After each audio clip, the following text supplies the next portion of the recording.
Chapter 56. When my best friend number 21 and I first set foot on the land of the bottomless abyss, the welcoming ceremony was held by some rather comical-looking monkeys. Number 21 insisted on calling them King Kong. Commander Keyes later told us that they were actually a type of Thanner re-demon called Bugala.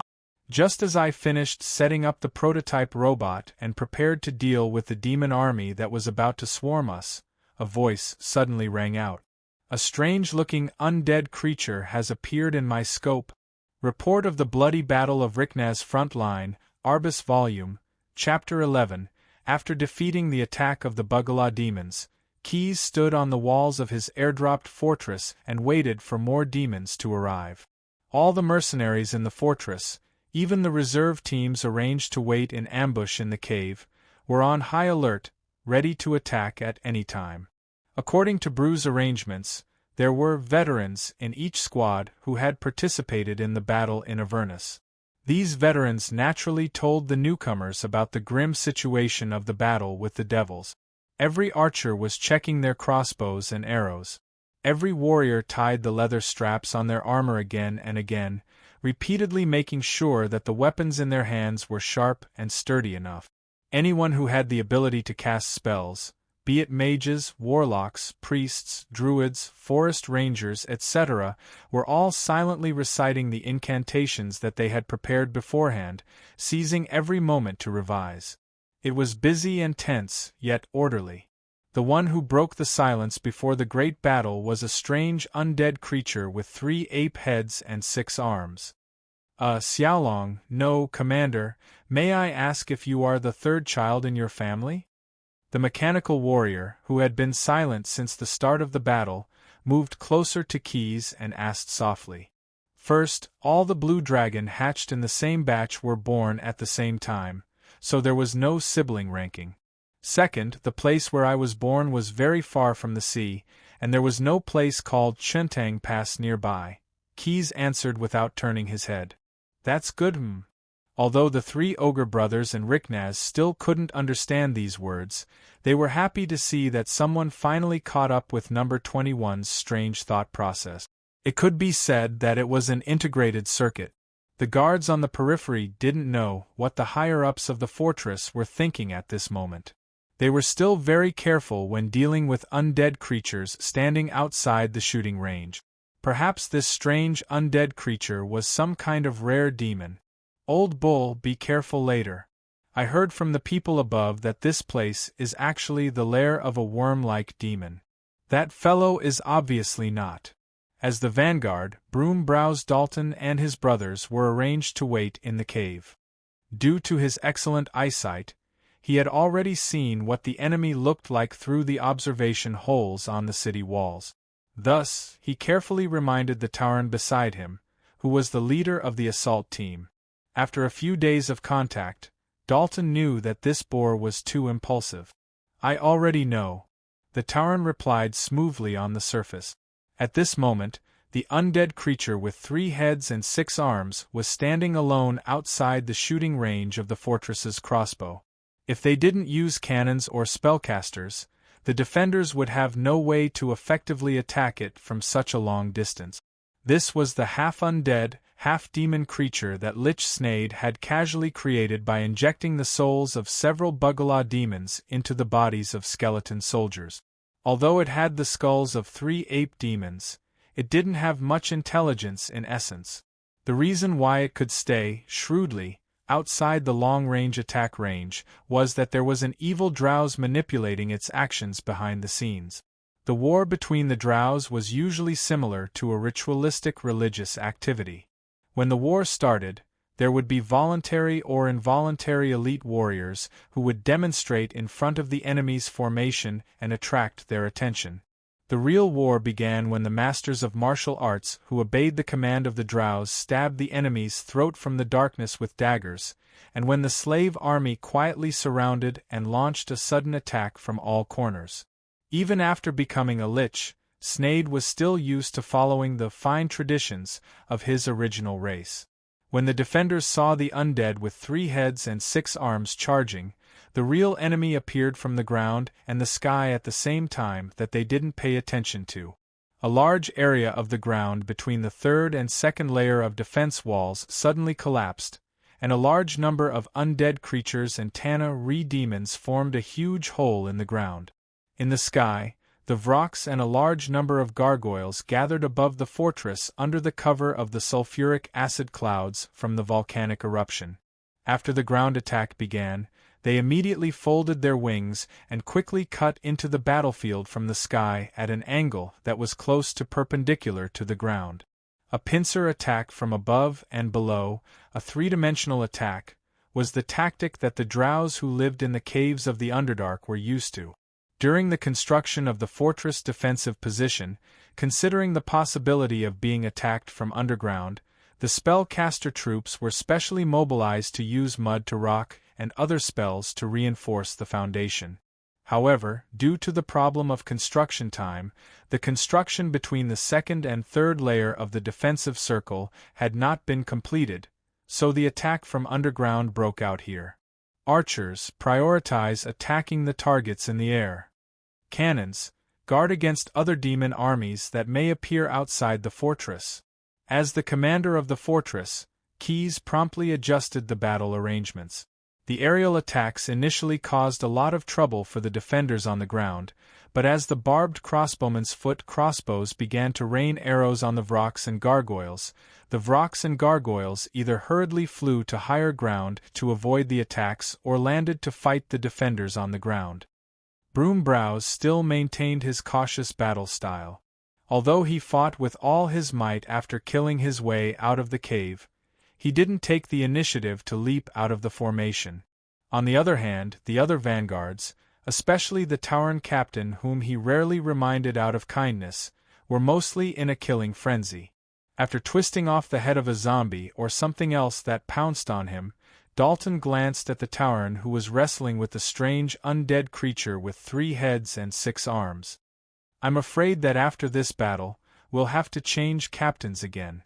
I hope this suicidal mission doesn't fall on my head." But according to the actual situation, his worries were unnecessary. The undead creature that was similar to Neza didn't have the ability to overturn the sea like a child. Even with the souls of several Bugala demons infused into its body, this modified undead creature could only rely on brute force to attack. While the defenders were distracted, it was able to successfully jump over the wall and jump into the battle, but it didn't expect to encounter the Tauren barbarian who relied on brute force to survive. In the blink of an eye, the Tauren barbarian was overthrown. The Tauren wielded a giant axe and flew up and down, chopping the newborn undead into pieces as if he was cutting vegetables. The Tauren barbarian stomped heavily on the skull fragments and pressed them deep into the ground that was airdropped by Bateau. That's all. As if he felt that the opponent was too weak, the Tauren captain stretched his arms and adjusted the posture of the battle axe that was almost the same size as him. Then, he plunged into the depths of the army of undead and demons. This was what a vanguard should do. It didn't matter if he was in the mood to kill, but it made Broombrows, who wanted to slack off, suffer. Like a fired arrow, the entire vanguard followed the Tauren captain as the arrowhead, and Dalton, who was in the middle of the formation, was swept into the core of the battle. The demons were fearless, and the undead army was fearless. The combination of the two made these monsters a combination that could be said to be unbeatable by all the armies of other material planes. But in the face of the Batsu Devil's machine-like precision and efficient war technology, this combination was not so invincible. Teams of barbed demon sword-shield soldiers not only resisted the invaders that spread out from the entrance of the cave, but also tightly surrounded the battle. It was as if they had formed an iron bucket, and the invaders were poured into the bucket as if they were water. Several vanguard teams, like Dalton's team, formed by mercenaries from other planes, plunged into the bucket that was filled with water. Like loaches, they kept churning and killing the invaders. Roar! The one who let out this roar of anger and pain was the leader of the vanguard. He had just chopped off his opponent's head when his arm, which was holding the axe, was pierced through by a Sill demon's halberd. The Sill demon was a humanoid demon with a goat's head. Although its body was skinny, it was full of muscles. The Sill demon's sneak attack directly pierced through the Tauren's steel arm guard, causing serious piercing damage. These demons always habitually gnawed on their weapons, so the halberd was covered with the demon's diseased saliva. Although the Tauren, who was stabbed and went crazy, killed the attacker with a backhand, a large number of gray rashes still appeared on his body.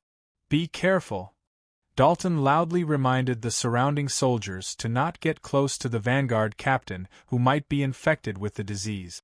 At the same time, he carefully put on his disease-isolating mask. The infected Tauren quickly weakened, and could only support his body with his axe on the ground, but it did not seem to have much effect. When he fell to the ground, some parasite-like worms emerged from the bodies of the killed demons. Suddenly, they gathered from all directions, as if they were anxious to share this fresh body with him. But more undead and demons surged over, blocking Dalton's vision. He could only see a small part of them. Chapter 57. Do you know what dark meat is? It's the flesh of the dead, isn't it, my powerful master?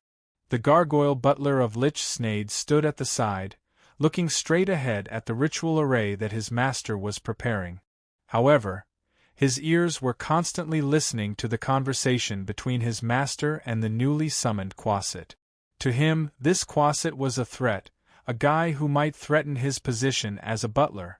Sometimes, he really didn't understand what his master was thinking. What could a weak Quasit do?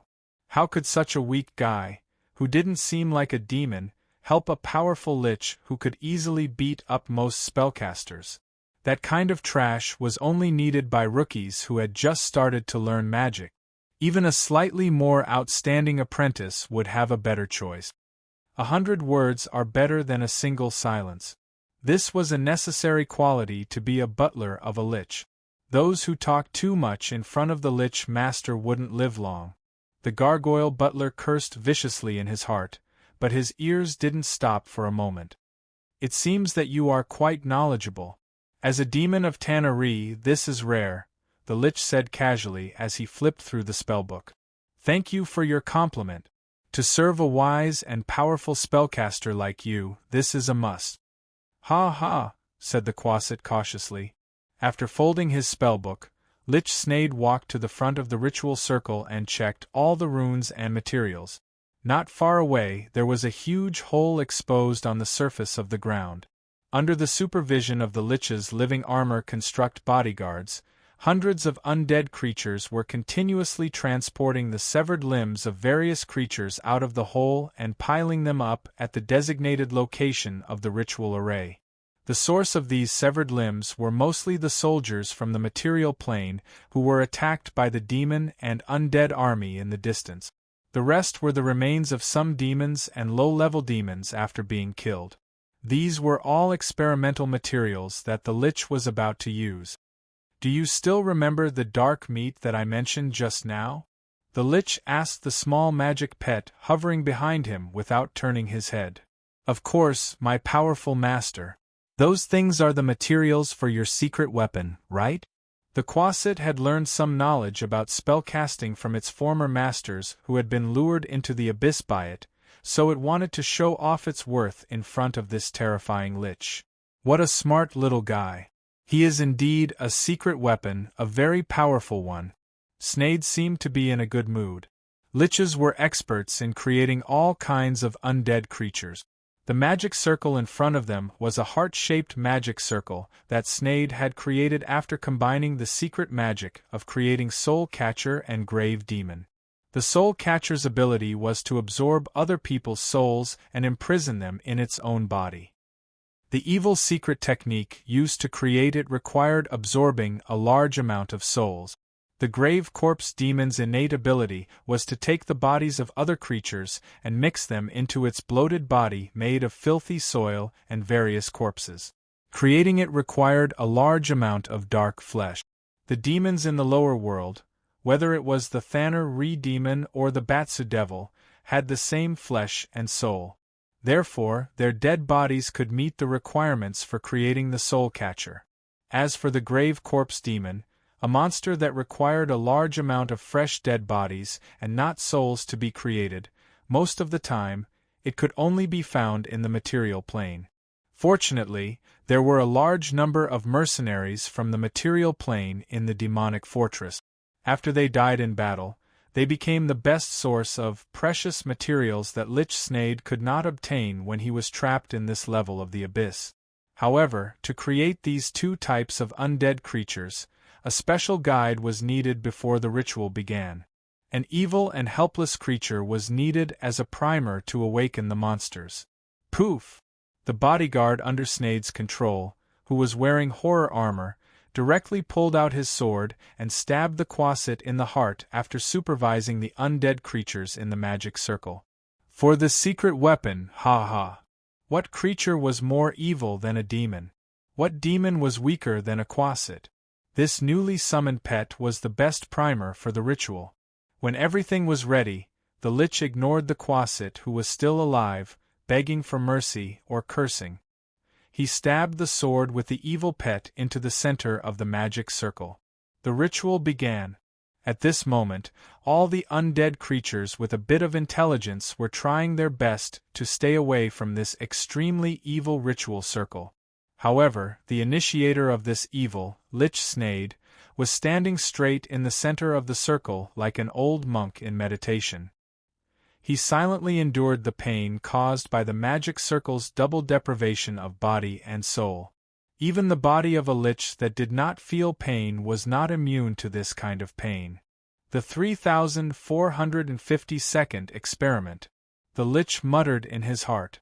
This was Sneyd's real plan.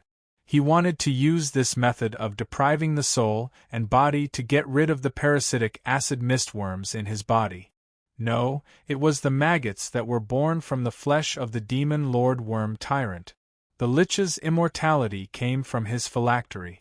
As long as the phylactery that stored his real life was not destroyed, the Lich could not be completely killed. No matter if the body was crushed to pieces by axes or his soul was torn to pieces, he could walk out of the phylactery intact after a few days. Sneyd's consciousness gradually dissipated, but the excitement in his heart became more and more difficult to suppress. This was the closest he had been to successfully escaping from the cage that had imprisoned him for 300 years. The Lich seemed to feel that freedom was waving to him. Because of the deprivation of his soul, he only had a little bit of intelligence left. At this time, he was fantasizing about how he could make up for the lost time in the future. So he is an incurable Lich. Why is a Lich incurable? What is incurable? Before Sneyd's consciousness dissipated, the last thing he saw was the terrifying demon of the swarm that was constantly talking in its sleep. The Scourge Swarm was a high-level existence among the descendants of the Tyrant Worm. It was a monster that had broken out of the body of the parasitic Tanali demon after completely devouring the consciousness of the latter. Each of the acid mistworms was formed by the violent helpers and blind followers of the material plane who had fallen into the abyss. These guys gathered together in the form of a swarm in the acid mist canyon, the 473rd level of the abyss. They parasitized the body of the evil demon and were born from a destruction that was more profound than the desire of the Tanali demons to destroy. These guys, who were originally just evil followers, had finally become even more evil. The swarm of acid mist worms formed a monster's body. Driven by the common hunger of the worms in its body, it was like a walking disaster that was looking for the flesh and blood of creatures that could fill this hunger. Demons, acid mist worms, and other scourge swarm were all excellent materials that they wanted to turn into nutrients for their bodies. If this guy is a lich, then what are we? We are called swarm, because we are numerous, ha ha ha ha. We are called disaster, because we do all kinds of evil, ha ha ha ha. We are called scourge swarm, because we are numerous, and we do all kinds of evil, ha ha ha ha. Praise the great tyrant worm, ha ha ha ha. There was reason in the madness. Although the young Tanali demons of the Scourge Swarm were always in endless ravings, it could not be denied that they knew how to effectively carry out evil deeds. By devouring the flesh and consciousness of the victims, especially the demons of the lower realms, whose souls and bodies were one, the Scourge Swarm could always learn some unique skills, such as the ability to use spells. When the palm formed by a large swarm of squirming worms was attached to the control node, the Scourge Swarm single-handedly reactivated the ritual array that the Lich had set up only to peel off the parasites. Did we really create a monster? A brand new species? A feat comparable to the great tyrant worm? You're full of nonsense. Those who speak nonsense must be punished. The punished part was prioritized to be converted into the energy needed to activate the ritual array. As a large number of worms on the Scourge Swarm's body turned into shriveled shells due to the exhaustion of life force, the ritual array used to awaken a brand new undead creature that combined the characteristics of soul catchers and necrophiends continued to operate. The abyssal soil covered by the ritual array trembled, as if it had a pulse. The flesh and limbs used as sacrifices were pulled into the depths of the earth by the soil. The dark flesh piled up on the various nodes was now gathered at the center of the ritual array, like a mound of graves that had spontaneously formed. The severed limbs wrapped in the mound of graves quickly decayed under the influence of the negative energy field that was constantly dense with the power of blasphemy. Wisps of phosphorescence lingered around the mound of graves, as if the souls had been ignited and imprisoned and were bound here by an oath. When all the sacrifices were piled up and decayed, a mound of graves more than 10 meters tall suddenly formed. It seemed that even the earth of the abyssal plane, which was already filthy to begin with, loathed the blasphemous creation created by this spell. The huge mound of graves suddenly looked like a punctured cyst. Yellow-green liquid gushed out from the bottom of the mound like pus and sprayed over the entire mound of graves. A brand new undead monster had been awakened. From a distance, this creature looked like a clumsy giant made of mud and stones, but upon closer observation, one could distinguish the hands, head, and other limbs protruding from the body of the deceased. A large amount of yellow-green pus gushed out from the core of his body, gathered into streams on the surface of his body, and then flowed to his feet, polluting the whole earth. The phosphorescence that originally lingered on the huge mound of graves now gathered in the empty holes that looked like facial features, emitting an even more demonic light. Thou art called the bringer of disaster. All the voices in the Scourge Swarm shouted the same words, which was rare. The huge monster that had been given a name roared towards the sky, as if celebrating its rebirth. Attack! The target is the Batsu Devil's camp. Tear those cowardly devils to shreds. For the glory of the worm tyrant. The Scourge Swarm regained its original chaotic ravings, but it also gave the monster its first clear goal. Chapter 58. I am no longer who I used to be. This was the life motto of most liches. This was not a philosophical thought, but a fact that the undead creatures themselves pointed out. In order to prevent any mishaps in his escape plan, the Drow Lich Snade chose to resurrect himself from his phylactery right after he had destroyed himself. For this reason, he had to bear the pain of losing a part of his real life stored in his phylactery and was forced to degenerate into a Demolic. He lost his body and became a floating skull. As soon as he came back to life, he sensed that there were no longer those terrifying, nightmarish maggots in his body. The great joy even affected the Otherworld Gate spell he had prepared to escape from the abyss. Oh, this! He suddenly realized that this spell was activated by a spell scroll that was specially stored in his phylactery. It should not have disappeared suddenly because of a mistake in his incantation. Anti-magic field. As soon as he realized what had affected the effect of the spell, the floating skull of the Demolic was clamped by a strong hand. Hello, Mr. Lich. Or should I call you Demolic now? The blue dragon youth greeted the captive in his hand. How do you defeat a Lich? Find his phylactery and break it. This was what he had heard from a rookie girl who liked to play as a paladin when he was running a team game. Although it was a little rough, it was a concise and comprehensive way to solve the problem. Keyes, who had rich experience in running a team game, had a rough idea of what might be hiding behind when he saw so many undead creatures mixed in with the demon army. After the battle began, the Blue Dragon youth deployed the battle plan and plunged into the command room of the stronghold that he had modified into a magic laboratory. The Lich was preparing for an escape experiment, and Keyes was preparing for a capture experiment. With a stronghold as his foundation, Keyes could now mobilize the magic materials and resources that he could even squander a little. After stacking 3 layers of unorthodox spells that increased his luck attribute, he used a limited prayer spell to summon the Lich's phylactery into his capture trap. This saved him some preparation and magic materials. Phylacteries were usually the best items kept by Liches, and there was only a small chance that they would be captured by praying spells. It was the demon lord of this plane, the tyrant worm, who had tried to capture the phylactery the last time. However, even someone as powerful as him had failed to do so. This was probably the best way to describe this situation, a protagonist with great luck encountering a bitter fate. The captured Lich phylactery was placed in the anti-magic circle, which was the real reason why Snade's gate to alternate realm failed. You don't. The imprisoned drow Lich instinctively wanted to resist in anger. Although the anti-magic field could restrict the effects of some spells, the Lich's ability to control arcane spells had become second nature to him. It wasn't as if he had no way of retaliating. However, when he saw that the sharp blade was less than an inch away from his phylactery, he was so angry that he felt as if he was placed under the warm sun. His anger instantly turned into fear. Keyes looked at the half-Lich's reaction with satisfaction. Blue the ogre was holding the blue dragon's adamantine scythe.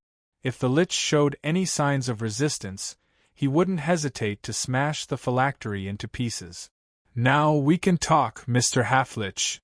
Name? Place of birth? Home address?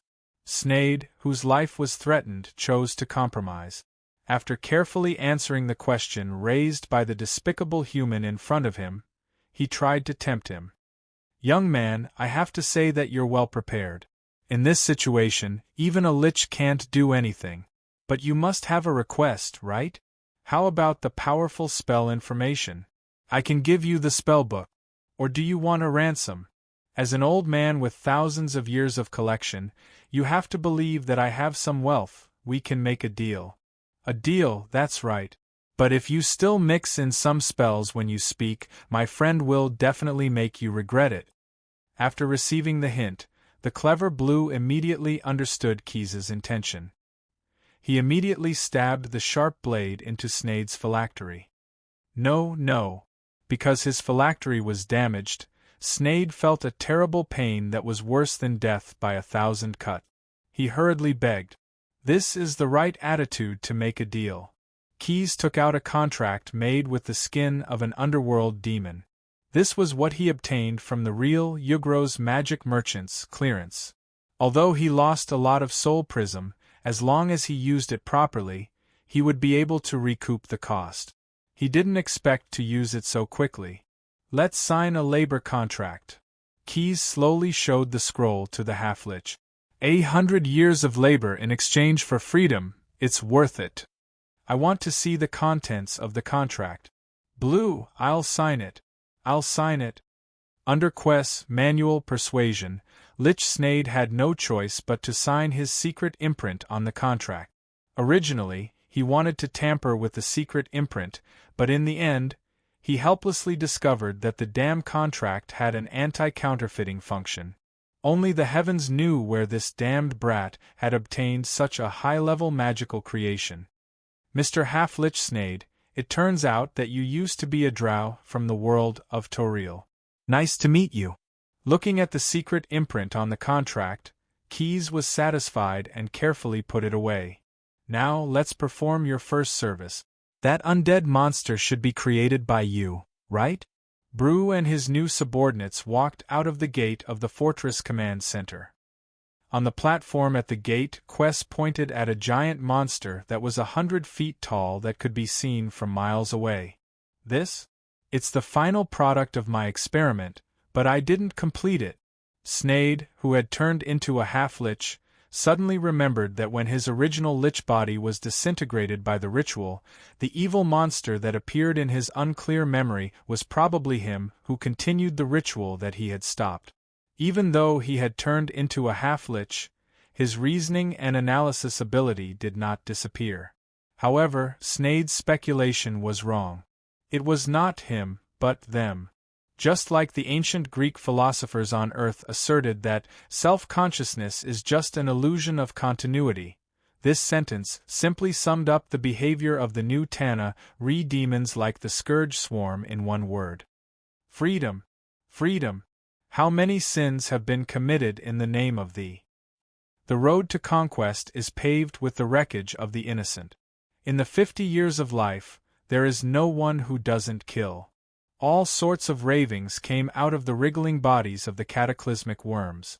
This was caused by a small part of the memories and personalities of the previous life that each of the cataclysmic worms that formed the body of the cataclysmic worms had awakened after gaining power. Although the language was extremely chaotic, the instructions that they gave to their creations, the messengers of disaster, were clear and unmistakable. Attack! Destroy the Batsu Devil's stronghold. Chapter 59. Wishes aren't fish, otherwise everyone would cast a net. Although Keyes had successfully recruited the demonic Sneyd, he still had to face the huge trouble of advancing towards the stronghold. Are you sure that undead creature can't be controlled? Keyes asked the floating skull beside him. Sir, you don't have to doubt this. I've tried 3 times and still couldn't establish a telepathic connection. This means that it already has a controller. The demonic replied to Keyes in an unchanging cold tone. According to that damned agreement, as long as it was a task given by Keyes during the period of labor, he couldn't refuse or misinterpret it. Otherwise, his intelligence would be permanently reduced as a punishment. In order to confirm who was controlling the slowly moving monster behind the scenes, Sneyd summoned his gargoyle butler from afar. It was this gargoyle's report that allowed him and Keyes to understand that it was the work of a group of cataclysmic worms. What a big deal! This undead creature probably has the strength of a legendary monster. Keyes silently assessed in his heart. Sir Commander, the monster has entered the attack range of the Hellscream and the spellcasters. A bone devil messenger sent a new message. Order all the cannons to adjust the angle and focus fire. Keyes thought for a moment and then continued. Order the spellcasters to prioritize sealing the hole that connects to the back of the 3rd layer of defense. Be sure to ensure that such a sudden attack doesn't happen again. The fort commander's orders were passed down as quickly as possible, and they were carried out even more quickly. The enemy's huge figure made it easy for Keyes's barbed devils to aim the cannons. A total of 100 cannons called Hellscream fired in unison, producing a deafening sound. The rising smoke filled the entire artillery position in the stronghold. 2/3 of the hundreds of cannons hit the target, while most of the remaining cannons bombed the forest around the target. The huge impact made the giant made of corpses and decayed soil stagger. As if it felt a huge pain, the phosphorescence that made up its facial features boiled. The web-like meridians made of yellow-green pus sprayed out a large amount of disgusting liquid, polluting a large area of the surrounding land. The group of cataclysmic worms hiding behind their own creation was naturally not affected by the artillery fire. Looking at the surrounding forest that was ignited by the artillery fire and the other Thaner demons that had fallen to the ground, he, or rather, they, let out a maniacal laugh, as if they were celebrating that they were intact, but also as if they were mocking the others who had fallen to the ground. This evil creature made of worms bent down, and its palm into the ground, pulling out a piece of the artillery shell embedded in it. The shell piece was covered with a mixture of pink and green juice, which was left behind by an acidic worm that was hit by a ricochet bullet. Most of the cataclysmic worms remains of cataclysmic worms TSSST. The group of cataclysmic worms stuffed the remains of the pink-green worm into their bodies. Surprisingly, the acidic worm that had died due to the explosion was reborn in the body of the group of worms. This was a specially evolved acidic worm. Its size was far smaller than other worms of the same species, and it had no offensive ability. The meaning of its existence was to be used as a communication tool for the high-level worms. After quietly sensing the information conveyed by the worm, the group of cataclysmic worms immediately took the reborn worm out of their bodies. The claws made of worms grabbed a large amount of soil, and then the group of cataclysmic worms buried the pink-green worm back into the ground. We are called cataclysmic worms because we have a large number of people. At this moment, a new barrage of cannon fire once again engulfed the huge body of the Calamity swarm. The giant made of corpses and rotten soil staggered again, and the bullet holes on its body that had yet to heal deepened a little. Gurgle, gurgle. The cataclysmic worms spat out a dark corrosive missile composed of negative energy and yellowish-green corpse fluid. The missile flew towards the fortress defenders that had attacked it from above. The cataclysmic worms had used the method of spitting to launch the first attack since its birth. The disgusting monsters, thick phlegm, also possessed astonishing destructive power. Although the attack did not hit the artillery troops behind the defensive line, the third layer of defense outside the fortress was spat in the face by the thick phlegm. 2.5 squads of 10 people, nearly 30 otherworldly mercenaries, and 2 squad leaders were all baptized by the yellowish-green corpse fluid missile. No matter how good their armor was, it was impossible for them to avoid the powerful impact. Not to mention, the cataclysmic worms' thick phlegm also contained lethal poison. All the fallen defenders were quickly poisoned to death. But this was not the end. The yellowish-green mucus contained negative energy that contaminated every inch of the ground it came in contact with. As the sticky liquid spread, large mud pits filled with negative energy formed. The corpses of the fallen soldiers all underwent terrifying changes. The corpses that had fallen began to convulse, and the souls that had yet to dissipate were bound by the mud that was filled with negative energy. Zombies covered in mucus crawled up from the mud. Be careful of those zombies. Are there any priests or mages? Disperse the poison and the negative energy field. The military police squad, made up of several bone devils and barbed devils, immediately suppressed the soldiers, who were panicking, and immediately made an emergency response according to the situation. However, the cataclysmic worms that was moving towards the fortress saw that its attack was effective. More thick phlegm missiles were spat out from its mouth. The sticky and deadly yellowish-green liquid was thrown at Key's fortress again and again. Not only did it break down a small section of the wall, but it also connected the poisonous mud that was filled with negative energy on the ground. What's more, in a moment of excitement, the cataclysmic worms even pulled off one of its arms and threw it at the fortress defensive wall as a weapon. Don't retreat. Teams of military police led by bone devils and barbed devils stopped the panic that was gradually spreading. Under the threat of the hooked spears and machetes, most of the soldiers from the other dimension chose to compromise.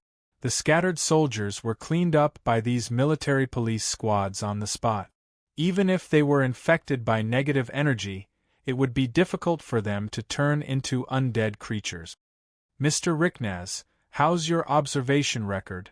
Keyes stood in the fortress command room and asked through the communication circle. Under the protection of Golem number 21 and the 3 Ogre brothers, the Goblin Master Engineer volunteered to lead his men to the periphery of the battlefield. He set up a new invention in some inconspicuous corners that could allow him to observe the entire battlefield more objectively, the Goblin Battlefield Observer. This new invention was covered in camouflage rocks, and its core looked like a beholder made of metal. The dozens of mechanical eyes all over the core could achieve the effect of having no blind spots through stretching and twisting. In addition to the normal observation system, this Goblin Battlefield Observer also used the principle of infrared imaging to simulate night vision. This function could also be used to see through some of the enemies who used low-level stealth. The energy source for this new invention was the lead-acid battery that Keyes had obtained from the manufacturing factory of Cotman in the desert of the Ashen World. This battery, with a simple structure but unexpectedly easy to use, gave the Goblin Ricknaz a lot of surprises. After understanding the principle, he clearly realized that this was a brand new form of energy storage other than steam energy and magic energy, the two energy sources that the research team led by the Wrench family had researched the most. According to Keyes' explanation, this was a brand new field of knowledge that converted matter into electricity through chemical changes. With a small energy source, he was able to invent this brand new Goblin Battlefield Observer. Commander Keyes, I think you may need to take a look at this. Ricknaz replied to Keyes after installing the last observer. Through the dozens of new inventions that had been set up, with the fortress as the center, the situation within a radius of a few miles was fully displayed on the magic sand table in the command room where Keyes was. Outside the basin where the fortress is located, a large number of demon armies have been discovered gathering. These are all demons parasitized by the acid mist worms. The Goblin Ricknaz and the others had already opened a portal and returned to the battle command room through the beacon they had set up in advance. Other than the mechanical warrior, who could not possibly have any expression and often had strange opinions, everyone else had grave expressions on their faces. So, this troublesome monster in front of us is actually a feint, and its goal is still to create chaos. Then, what is their real attack? Keyes was speaking to his newly recruited little brother, the half-lich Snade. Among everyone present, he was the only one who had stayed in this level of the abyss for more than 300 years.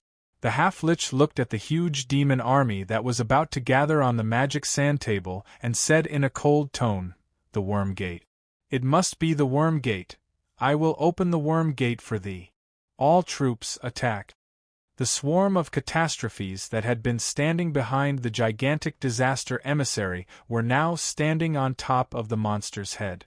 The swarm of catastrophes once again burst out with uniform words. Worms slid down from their bodies, and the entire swarm of catastrophes melted like snow in the span of a breath. They covered the monster's head and shoulders, as if a blanket of acid mist worms had been placed over it. Worm Gate, Worm Gate, Worm Gate. Every single acid mist worm that formed the swarm of catastrophes was now chanting the same slogan in the language of the abyss. It was an announcement, but also a reminder of what they had to do next. It could not be helped. The swarm of catastrophes had already lost most of their intelligence after removing their collective state. As they reminded each other, the acid mist worms that formed the carpet twisted and quickly formed a large door structure. Chapter 60. As the doorway formed by worms quickly took shape, the pace of the bringer of disaster, which was the base of the door, was greatly accelerated.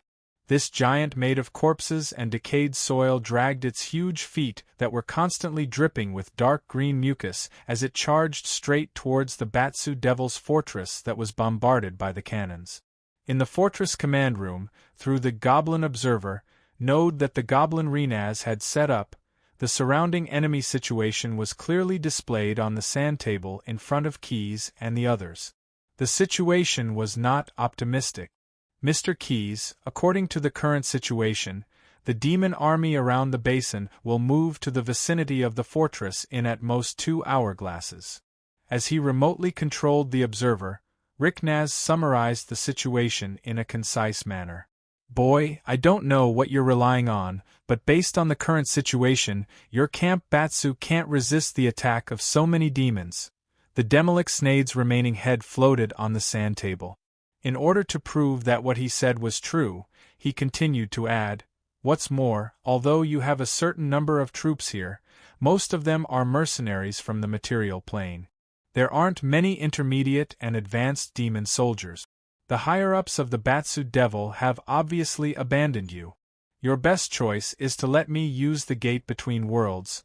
With a wave of his hand, the floating Demolika's head was immediately silenced. This was an additional payment of the contract that gave Keys, the employer, the power. Because the employer had the final right of explanation, Keys could directly make Snade, who had signed the contract, stop communicating with him with a simple gesture. Those who disturb the morale of the army will be beheaded. Keys glanced coldly at the Demolik. After saying this, he put his energy back into the defensive deduction. At this time, the bringer of disaster, who had launched a counterattack due to the cannons and caused a lot of trouble to the fortress's defensive position, had already rushed to the front of the fortress. Act according to the original plan. First, get rid of the undead monster and prevent it from destroying the defensive line. When the Bone Demon Herald passed the order of the fortress commander to the front line, the bringer of disaster had already arrived less than 100 meters away from the third layer of the fortress's defensive line. Although the cannons and other long-range attacks slowed down its speed, their effect was limited to this. The Tana Re-demons, who had been scattered and fled in the last wave, ran out of the fungus forest again under the effect of the parasitic acid mist worms in their bodies. They gathered around the emissary of disaster, relying on its huge body as cover, and at the same time acting as supplies. After several rounds of fire from the cannons, the bringer of disaster's body was continuously shattered. However, it only needed to grab the other demons around it and use them as medicine to effectively heal itself. The underworld demons characteristic of soul and body, they were the best medicine for the bringer of disaster, a new type of undead monster with the dual characteristics of soul captors and tomb demons, was the best. Naturally, the Tana Re-Abyss Devils did not have the resolve to sacrifice their lives for the greater good. However, at this moment, the parasitic acid mist worms in their bodies had interfered with the demons' consciousness, making them ignore the fear of death and willingly become the bringer of disaster's tonic. The bringer of disaster, who had consumed a large number of tonics, could not only approach the enemy while constantly healing, but its original vomit attack had also been greatly strengthened. The highly toxic phlegm that could not only kill the enemy, but also use negative energy to turn the dead creatures into zombies. The bringer of disaster was wantonly spraying it as if it was free, which imperceptibly put a lot of pressure and fear on the fortress's defenders. This can't go on. I have to find a way to escape. Broom brows, Dalton looked at the assault team that had lost more than half of its members and carefully looked for an opportunity to slip away. If it weren't for the demon gendarmerie who had been shuttling back and forth in the defensive line and patrolling, this master of shadow thieves with a hidden second profession would have run away long ago. At this time, a large area of the defensive line had been turned into a filthy quagmire full of negative energy by the bringer of disaster's vomit. Fortunately, there were some priests among the defenders who believed in God. They constantly retreated or dispersed the undead defenders who had turned into zombies. However, as more and more undead creatures appeared, more and more difficult opponents like ghouls and ghouls gradually appeared, which increased the pressure on the defenders. Seeing more and more undead creatures wreaking havoc in the defensive line, even with the devil's gendarmerie suppressing them, panic still sprung up like bamboo shoots after the rain, quickly spreading among the mercenaries from the other planes. The target is in position. A diviner in the spellcaster army, who was in charge of detection, shouted with all his strength. He was loudly reporting to his colleagues that the terrifying giant undead monster, the bringer of disaster, had stepped into the trap that had been prepared long ago. Although Snade was extremely unwilling to continue fighting in this fortress, under the effect of the contract, he had to contribute his strength to Key's plan. The magic trap that he personally designed, as he was most familiar with the characteristics of the undead creatures, was the most important part of the series of plans made to eliminate the bringer of disaster. The giant undead creature created by the combination of the ritual spells used to create soul catchers and necropolis demons is undoubtedly extremely powerful. However, the original design plan was only to borrow part of the effects of the ritual circle, not to actually summon the monster. Therefore, there is a serious flaw that cannot be remedied: the accumulation of damage. It absorbs corpses and souls to strengthen its various resistances and increase its life force. It also accumulates negative resistances in its body that can cause special damage to the creatures it absorbs. Currently, it absorbs most of the essence of the Tana Re-demons and the Batsu Devil. Therefore, at this time, Keys was tossing a silver coin in his hand, which made a pleasant tinkling sound. Silver coins were called poisonous claws in the lower realms. The reason for its name was very simple. Whether it was the Tana Re-demons, the Batsu Devil, or the Yugoloth demons, these demons that lived and bred in the lower realms would feel a needle-like pain when they came into contact with this kind of currency.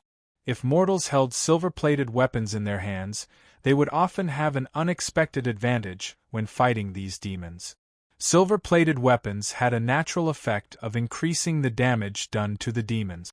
Demons, who were known for their super-high physique, would find it difficult to exert their powerful self-healing ability to heal themselves in battle if they were cut by a silver-plated weapon, even if it was only a small wound. It was precisely because of this that silver coins, a currency that was often second only to gold coins in other material planes, would be discarded like a pair of worn-out shoes in the lower planes, no matter how greedy the demons were. For them, the value of silver coins was not even comparable to the value of copper coins, known as green horns. Keys happened to know this. Because he wanted to carry out the infiltration battle in the Abyss Plane, he had long collected a batch of these strategic materials from the Yugoloth Merchants' Chamber of Commerce. One sole prism was exchanged for 500 kilograms of silver. At such a fair price, Keys bought and hoarded nearly 20 tons of this metal from the Judgment Demon. Preparing for a rainy day, this preparation really came in handy at this time. If it was a world without magic, it would take some effort to process these metals. But there were spellcasters in this world.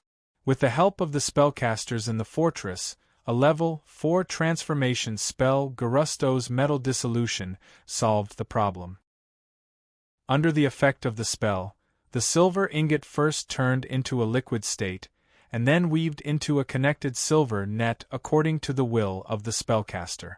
Pieces of silver ingot turned into nets shining with a metallic luster, and the nets were placed into the hollow cannonballs.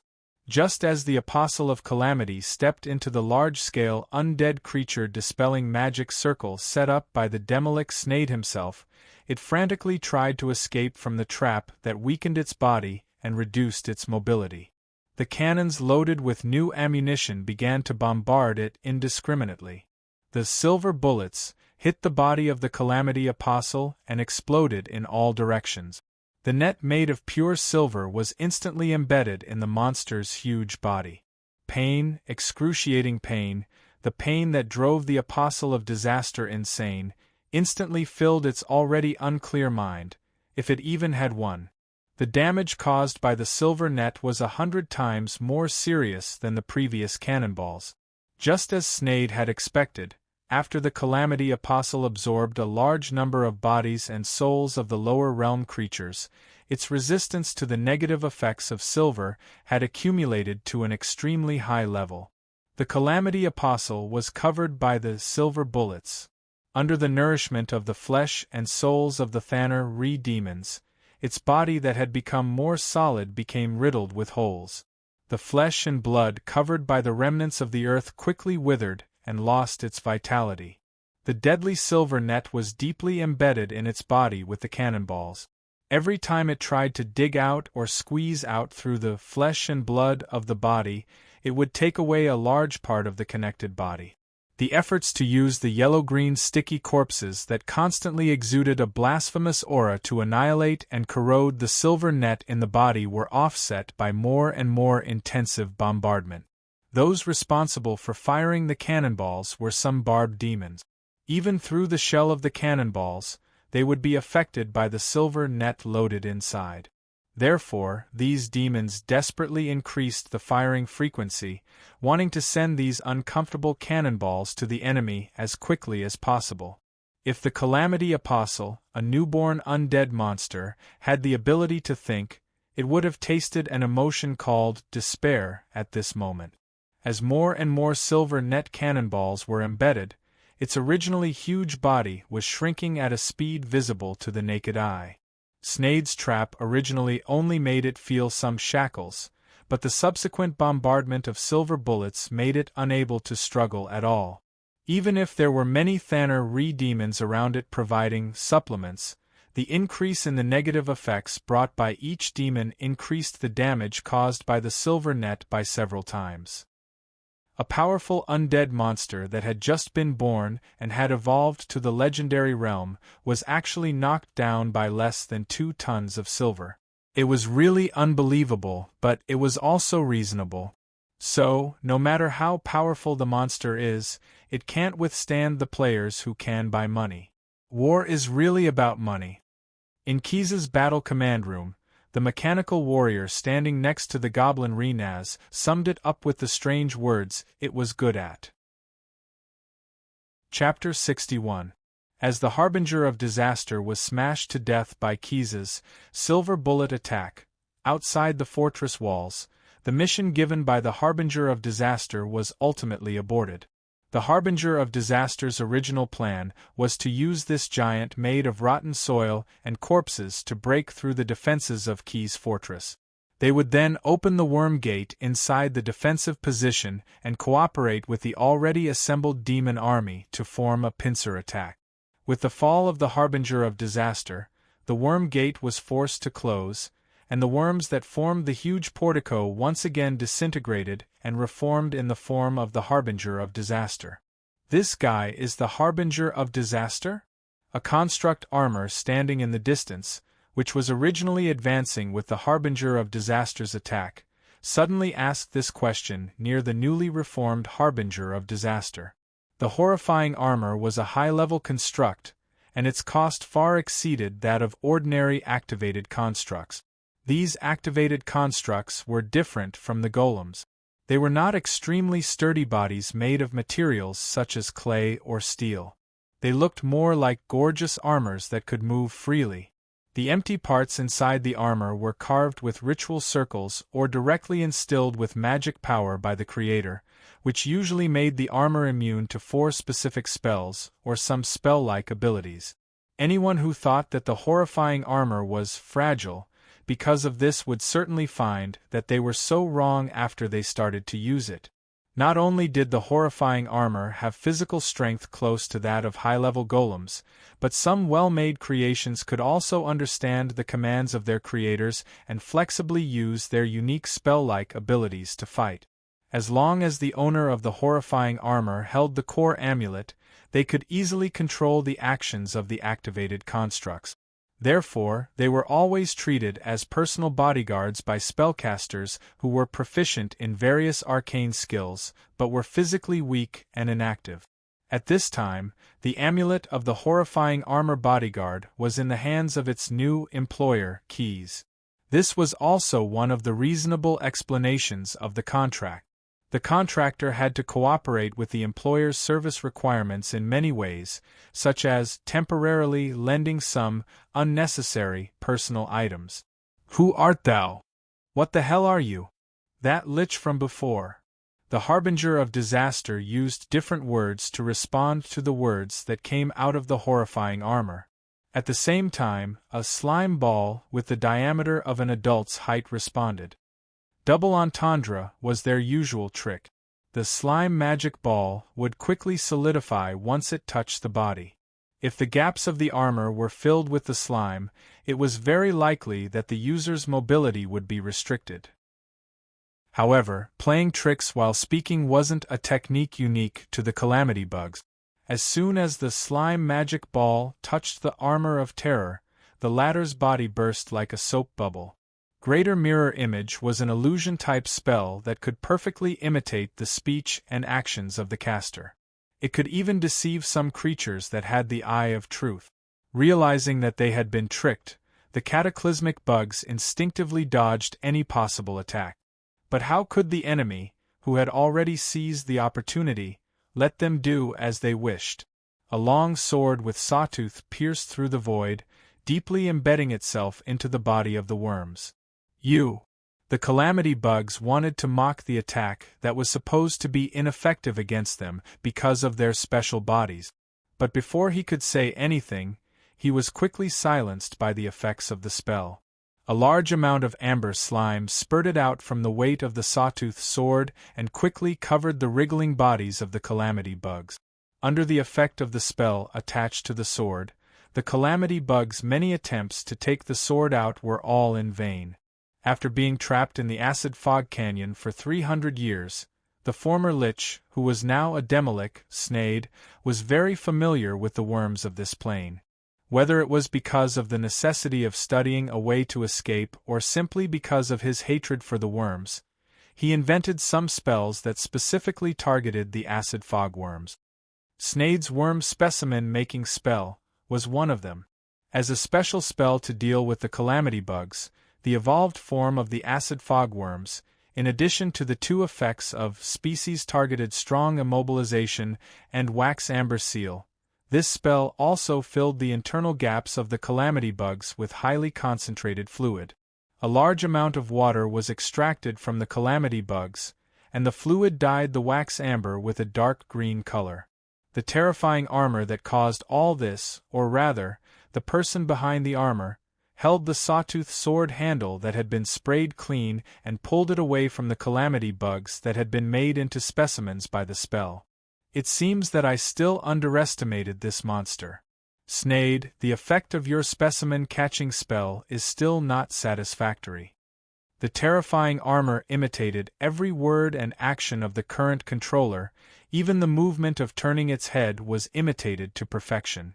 At this time, although the calamity bugs in the wax amber specimen had difficulty moving, they still had the strength to curse and struggle.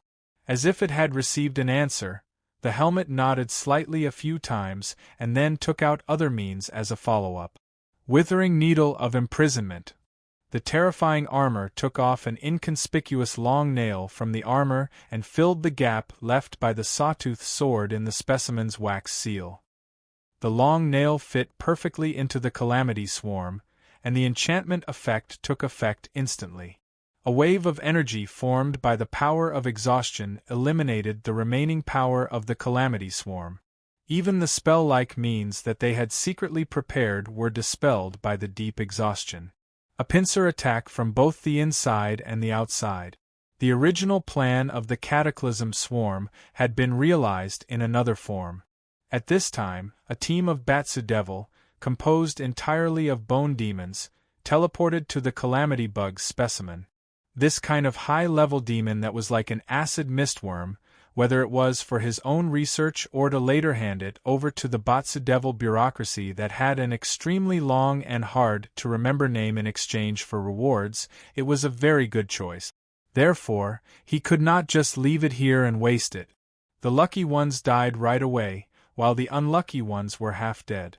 These were the words of a bard who had stayed in this mercenary fortress for some time. Many people agreed with him. The bard was very lucky. He blocked the first wave of demons and undead creatures that had just come out of the tunnel, so he was easily killed. The remaining defenders had to endure for a long time. After the calamity messenger was killed and the calamity bugs were turned into specimens, the people in the fortress finally got a rare chance to breathe. The bone demons, who acted as messengers, informed the captains of each team that the demon army would return in an hourglass at most. Therefore, most of the defenders who had survived the disaster chose to take turns to rest in the resting area of the defensive position. Couldn't those mages have been more careful? A soldier who was carrying a wounded person with a missing arm and a broken leg to the medical camp for anesthetized sutures pulled off the pig nose mask on his face as soon as he returned to the resting area.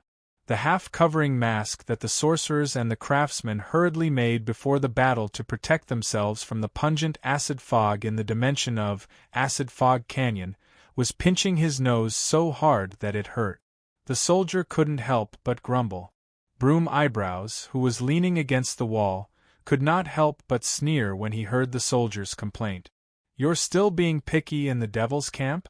You're just cannon fodder. What's there to complain about? If you have the guts, just like those idiots who were slowly killed by the acid fog, just throw that thing aside and be done with it." Dalton did not suffer the pain of having his nose pinched. He did not wear a gas mask because he had a better choice, a well-made and expensive enchanted mask that fit the contours of his face. Of course, like the soldier, he took off his enchanted mask and breathed in the clean air filtered by the magic circle in the resting area. In fact, most of the mercenaries from the other plane who were resting in the resting area did the same. They were not like his surviving subordinates in the assault team, who seized the opportunity to lie down and sleep as soon as they entered the resting area due to exhaustion. Broom Brows was still far from being exhausted. He still had enough energy left in him. He leaned against the wall and narrowed his eyes slightly. As he rested, he secretly observed his other colleagues. This was his habit. Wherever he went, he would weigh his options and find someone who was capable enough. After all, they were fighting against the devil army in this fortress. It was not like the world he had been in before he went to hell, where the two armies fought like chickens pecking at each other. The smart Dalton realized that he could only survive longer in this war if he teamed up with someone who was strong enough. He did not want to be dragged to death by a useless teammate one day. Finally, Broom Eyebrows, who had been pretending to rest but was actually quietly observing and analyzing, found someone who seemed to be a good candidate to team up with. It was a stranger who was somewhat familiar. He was only equipped with the standard half-stamped breastplate and round shield issued by the Devils of Bats. Inside, he was wearing a sleeveless linen robe. He was barefooted as he sat cross-legged by the wall. A scarred longsword rested quietly on his knees. The pig's beak gas mask that he had taken off was casually tossed aside. This was a young man who looked to be in his early 20s. The beard on his face was still stubby, so there was no way to completely cover the tattoo on his face. Although the shape of his face was rather thin, he was quite tall. Even if he was sitting cross-legged on the ground, Dalton estimated that he was at least 4 feet tall. From the shape of the muscles on his arms exposed outside the robe, it could be seen that he had undergone long-term professional training in swordsmanship or other weapons. And the barefoot tattooed face was very likely to be a criminal who had been punished. And it was this person, this sword and shield warrior who seemed to have been punished by Mo Xing, that gave Dalton a special feeling. He was both strange and familiar. Speaking of strange, there were soldiers from all corners of the multiverse in the Batsu Devil's otherworldly mercenary camp. Vicious or perverted criminals were not rare.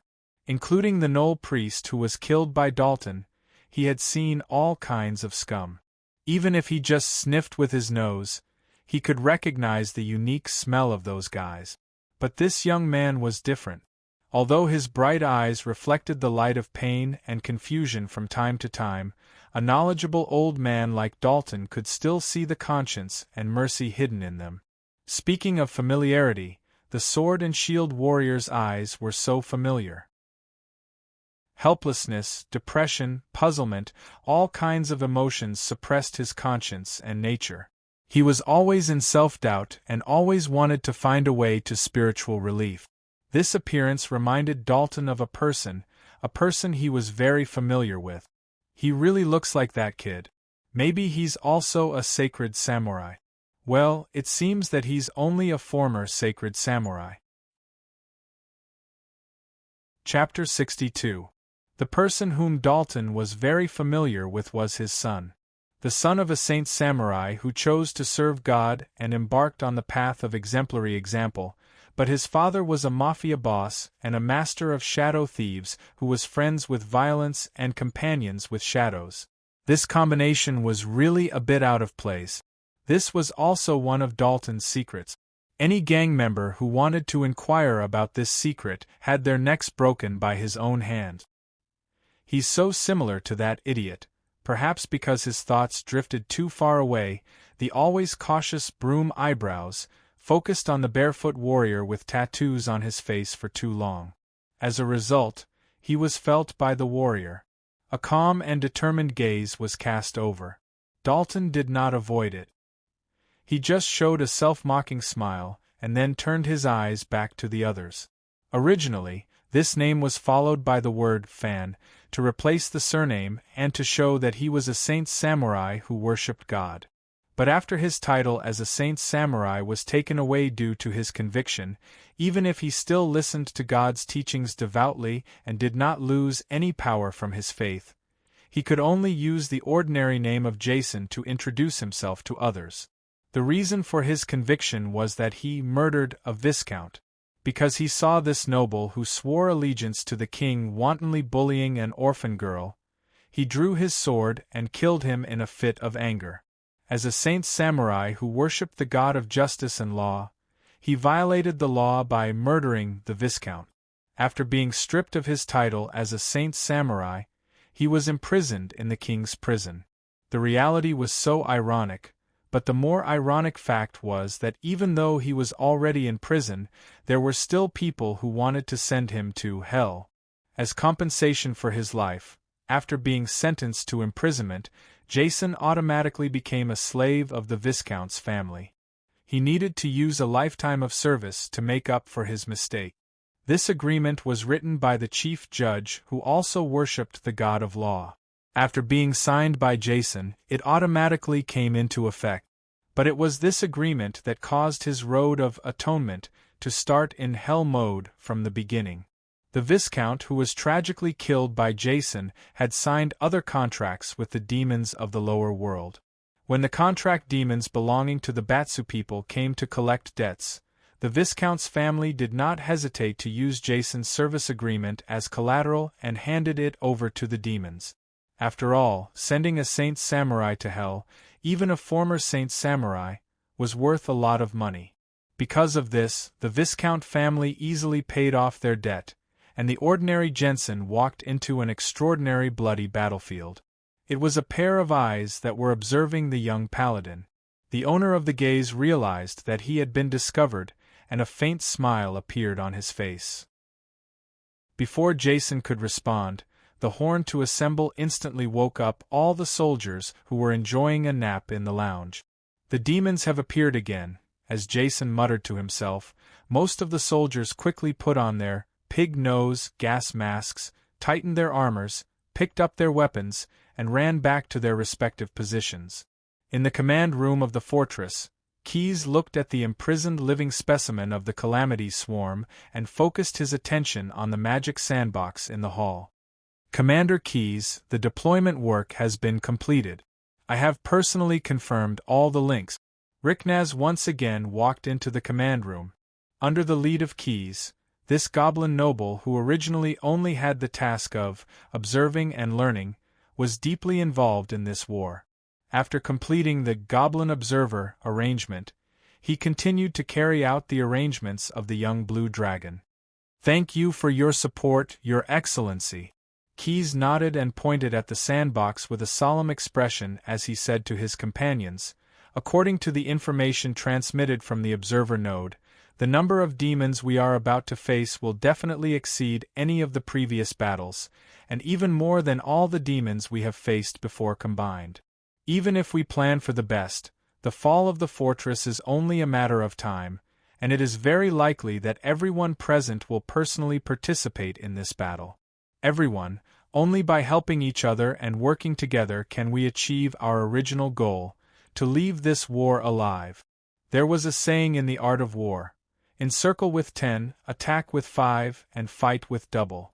Outside the fortress defense line, the number of demons had already exceeded the number of defenders by nearly 100 times, and as more demons continued to surge in from all over the acid fog canyon, this number continued to rise.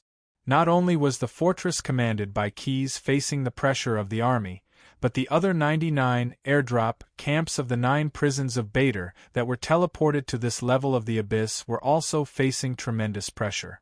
The Abyssal Demon Camp was a vanguard camp formed entirely by the petitioners who believed in the evil dragon goddess Tiamat and Batsu's characteristic. The commander of this camp was an abyssal red dragon whose body had evolved far beyond its peers. As a devout mortal who had turned into a demon, the abyssal red dragon was extremely fanatical about the Dragon Queen's will. The moment it was teleported to the Acid Fog Canyon, it began to build the Hellgate Fortress. The abyssal demons slaughtered the lowly demons in captivity in batches so that the remnants of Batsu's life in these guys' bodies could be used for the last bit of value. They carried out all the procedures of the Hellgate Fortress so strictly that even if the camp was besieged by a large number of demons, they would not skimp on even the slightest part of the process. The Abyssal Red Dragon had its own pride. This former chief priest of the Tiamat sect had a fanatical worship of the powerful 5-colored Megalosaurus.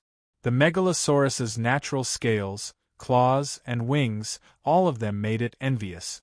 After joining the 9 prisons of Bader and becoming an abyssal demon, it had been working extra hard to obtain all the opportunities to advance. Long-term efforts always paid off, and it finally succeeded in growing from a weak abyssal white dragon to a powerful abyssal red dragon. Claws, fangs, wings, scales, these body structures that it used to envy were harvested by it one by one.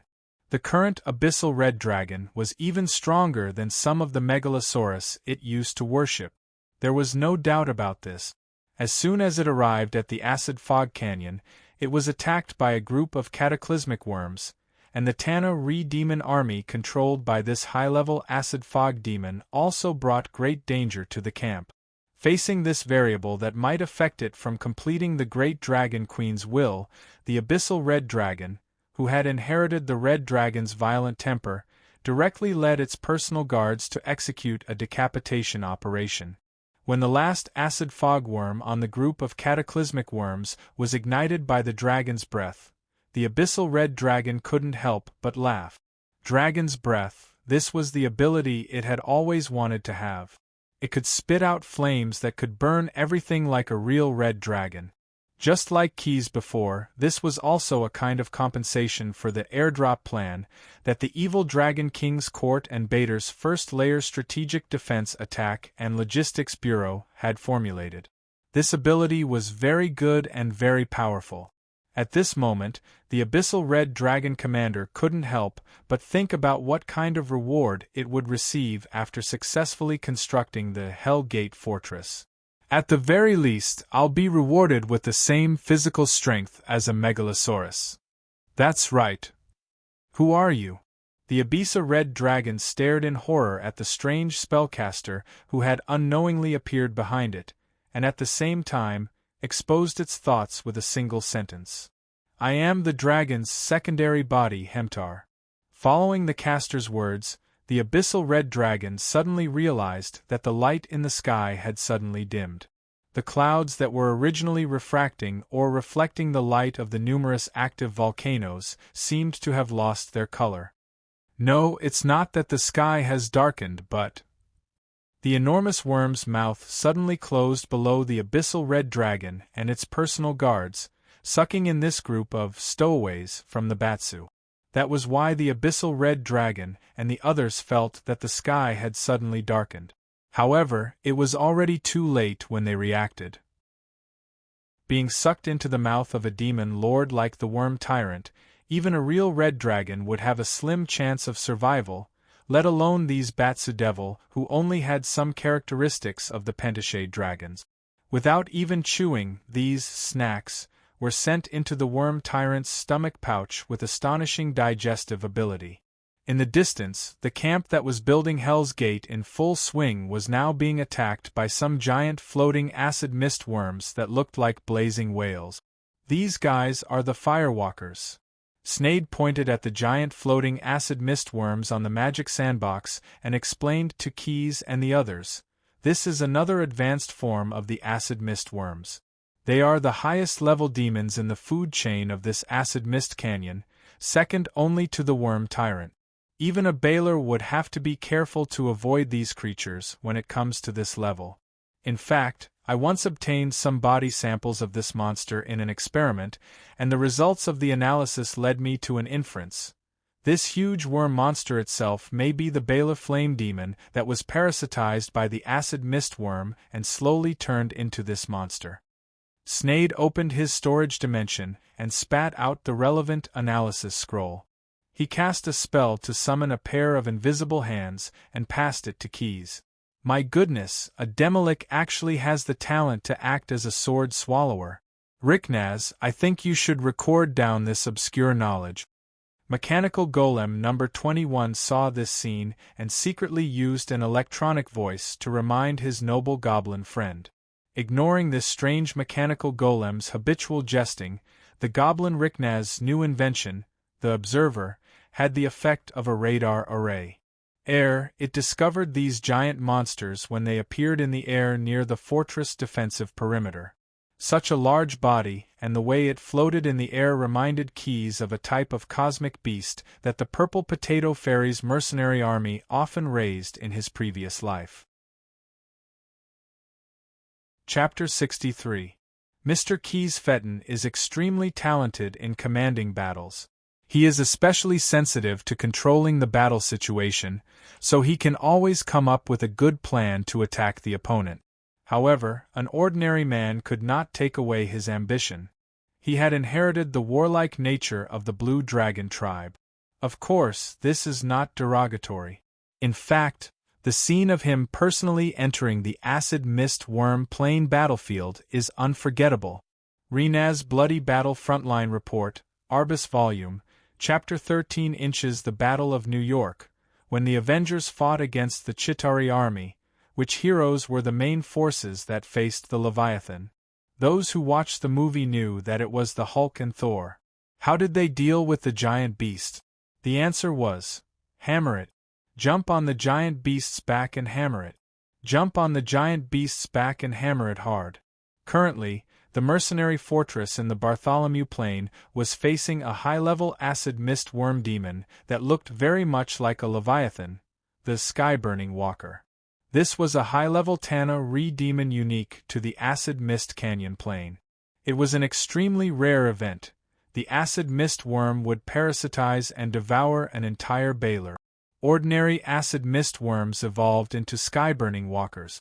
As they continued to eat and grow, their bodies would grow bigger and bigger. Looking at the burning skywalkers hovering in the air like burning airships, Quess already knew what these demons were going to do next thanks to the information provided by Sneyd the Half-Lich. They were going to use their usual move, launching a collision attack from high up in the air with the help of gravity, then using explosive flames and other spell-like abilities to attack the opponent. The Demolic Sneyd had also warned Quess that this kind of demon's charge was extremely powerful. Even the giant bull demons, which were known for their physical strength in the abyss and could be seen as the demonic version of a moving fortress, could not directly face the Sky-Burning Walker's collision attack. As for the fortress's defense system, the Sky-Burning Walkers would only need one dive to pierce through the 3 layers of defense system that they had painstakingly built. Currently, through the scan of the Goblin Observer device, they had discovered that there were 5 Sky-Burning Walkers that were about to arrive. In truth, there was no need for additional assistance. With the Burning Sky Walker's massive body, it could be seen clearly even from a great distance away. It was true that Keys had greatly improved and upgraded the defenses of this otherworldly fortress, but the time it took to construct the fortress was still too short. Whether it was the cannons or the crossbows, the conventional long-range attacks that Fort Bader was equipped with were not enough to defend against the aerial attacks of the Burning Sky Walker. We can't let these guys launch an air attack. Keys quickly came to a decision.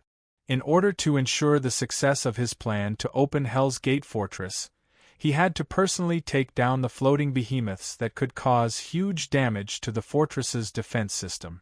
Of course, such a surprise attack was not the work of a lone wolf. Together with the commander of the fortress, 30 of the strongest elite Bone Demon Hook soldiers arrived above the Burning Sky Walker with advanced teleportation. They were responsible for dealing with the possible interference of the demon minions. To take down such a massive creature like the Burning Sky Walker, the adamantine scythe sword that the ogre blacksmith Neru had forged for Keys was a little small. At this moment, the weapon in Keys's hand was replaced by the personal collection of the camp's chain demon acting commander. It was a giant horse-slaying sword that was 3 meters long and 1.5 feet thick. It was made with Bartobi as the raw material. It was part of the reward that the former commander had to pay for summoning the fire giant mercenaries. Fortunately, the bloodline of the Megalosaurus gave Keys extraordinary strength. After casting a slight enlargement on himself, he was able to wield the sword and fight. Before launching the surprise attack, the Blue Dragon Boy did not forget to ask the spellcasters to coat the sword with a layer of silver and add as many sharpness spells to it as possible. This enhanced weapon was indeed very useful. Keys, who had flashed out of the teleportation spell, stabbed it into the tough flesh of the Burning Sky Walker's head without much effort. Like a table knife cutting through meat, the flames on the Burning Sky Walker could not cause any trouble to Keys. He dragged the giant sword that was deeply embedded in the Burning Sky Walker's back and galloped forward. The sharp blade enhanced by the sharpness spell easily cut through the flesh, and the silver coating on the sword made the wound of the giant tower demon unable to heal at all. The Burning Sky Walker, who bore the brunt of Keys's attack, was greatly injured in the first exchange. It was so painful that it almost twisted into a fried dough twist in the air. However, it was an advanced tower demon that was born from the body of a Baylor. Although it was huge in size, it was not stupid. The abyssal fire that it inherited from its former host burst out of the wound. It wanted to heal the huge wound by burning the flesh. At the same time, it also used an ability that it stole from the Baylor's perfect summoning tower demon. Dozens of sarcomas of various sizes appeared on the surface of its body. Hidden within the sarcomas were large groups of tower demons that had responded to the summons.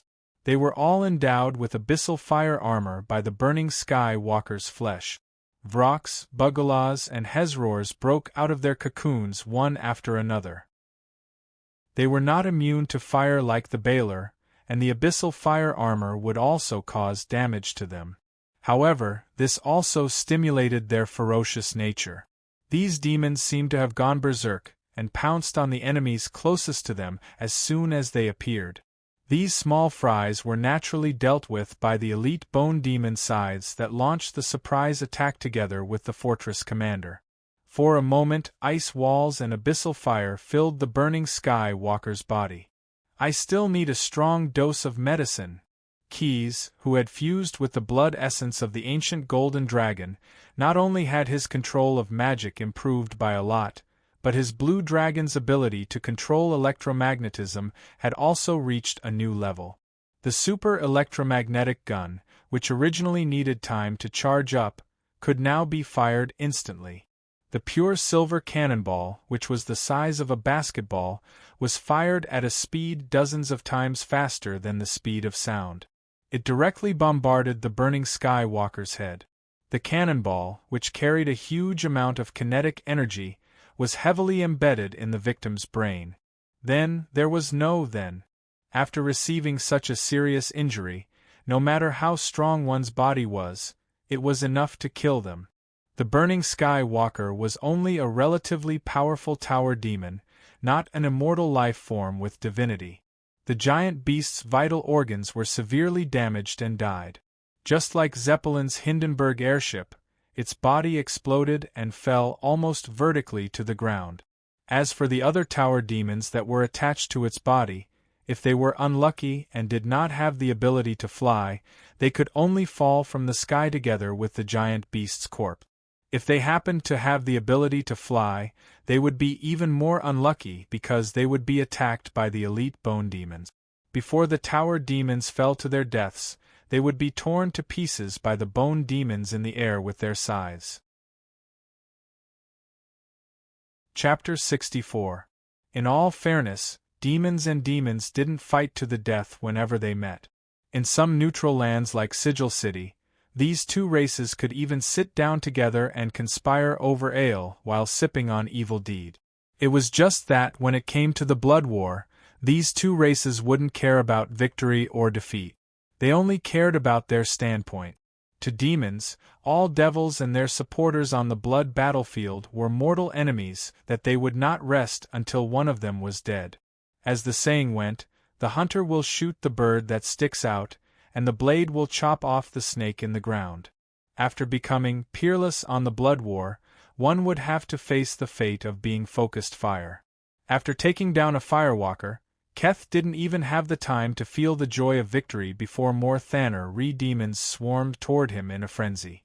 Even the demons who couldn't fly had to make useless attempts to leap up.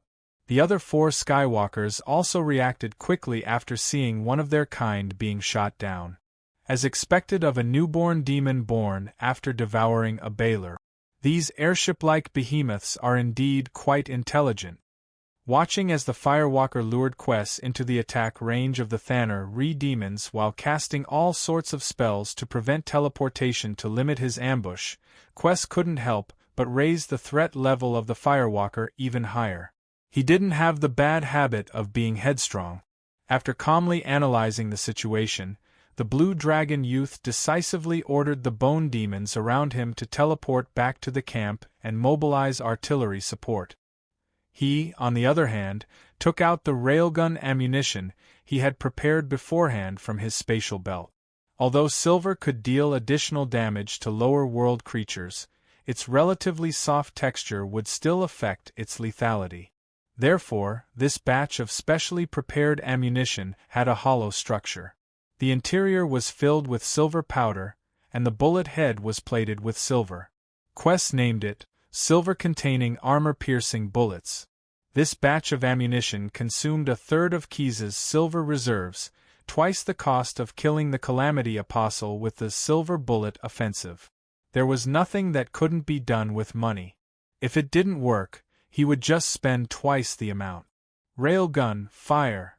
Relying on the improvement of his innate ability and the enhancement of his electromagnetic manipulation ability, Keyes' large-scale destructive spell was quickly formed. The cannonballs fired from the electric field constructed by the Blue Dragon youth instantly formed a huge barrage of death above the demon army. Vrox, Bugalas, Hezru, Bloodlions, Iron-Armored, Glabrizu, and Plant Spawn. All sorts of demons, whether known by their names or not, were torn apart by the silver-containing armor-piercing bullets and crushed into dust. Only the stronger Glabrizu and Soul Judgment Rubik's Cube managed to escape with their lives, ending up as old scent. However, due to the silver-containing armor-piercing bullets breaking, silver powder splattered everywhere, forming a silver mist that caused the Tana demons great pain. The wounds that were originally not fatal became unable to heal. Even if they held their breath, their skin would still absorb the silver powder and cause severe pain all over their body. This was far more serious than the damage caused by some ordinary silver-plated weapons. The powdery silver mist not only increased the contact area with the demons, but the considerate Keyes also added another gift pack to it, the Hongda Holy Oil, an extract of the wings of heavenly creatures from the heavenly mountain plain of the 7 hills of heaven in the lawful good faction. This thing was much more valuable than silver in the lower world. Although the Hongda Holy Oil could also cause harm to demons, it was designated as one of the necessary offerings in the promotion ceremony of some species of Batsu Devil, thus increasing its value. Keyes had only bought about a few kilograms of it from the Chamber of Commerce of Yugro's Judgment Demons, but the cost of the Soul Prism was 3 times more than that of the silver bricks. However, you get what you pay for. After the silver powder soaked in the Hongda Holy Oil exploded into a silver mist, the damage to the Tana demons was also doubled. Even the powerful demons hiding in the demon army, ready to launch a sneak attack, were forced to reveal their true forms by the silver mist. The commander of this demon army, including the 5 burning Skywalkers, was a gigantic skull demon. Because he was forced to cast a rapid recovery spell to heal his injuries, he had to remove his original high-level invisibility spell. Around his huge, bloated body floating in the air, the foul gas spreading around was contaminated by the silver mist, causing continuous minor explosions. The gigantic skull demon did not have any obvious body structure, but there was a deformed face as big as a carriage on the front of its body that looked like a naked brain. What should be its ears were replaced by a pair of shrunken arms, and at the end of the palms were tiny fingers. For iron chains with sharp nails were connected to the twisted folds and pipes under its body, and it was tied to a few nearby Hezru that it controlled as mounts. The gigantic skull demon was not a species of Tana-Re demons. They belonged to the more ancient Obylis demons, and were one of the former masters of the Tana-Re demons. However, the glory of the past had dissipated with the failure of the war between good and evil that swept across the multiverse blindly launched after the chaos. The rise of the Tana-Re demons replaced the former masters who had lost their power, and the Obylis demon lords chose to hibernate deeper in the abyss. In that great war, the gigantic skull demons were recruited to strengthen the army after the chaos because they had the ability to transplant the flesh of abyssal creatures.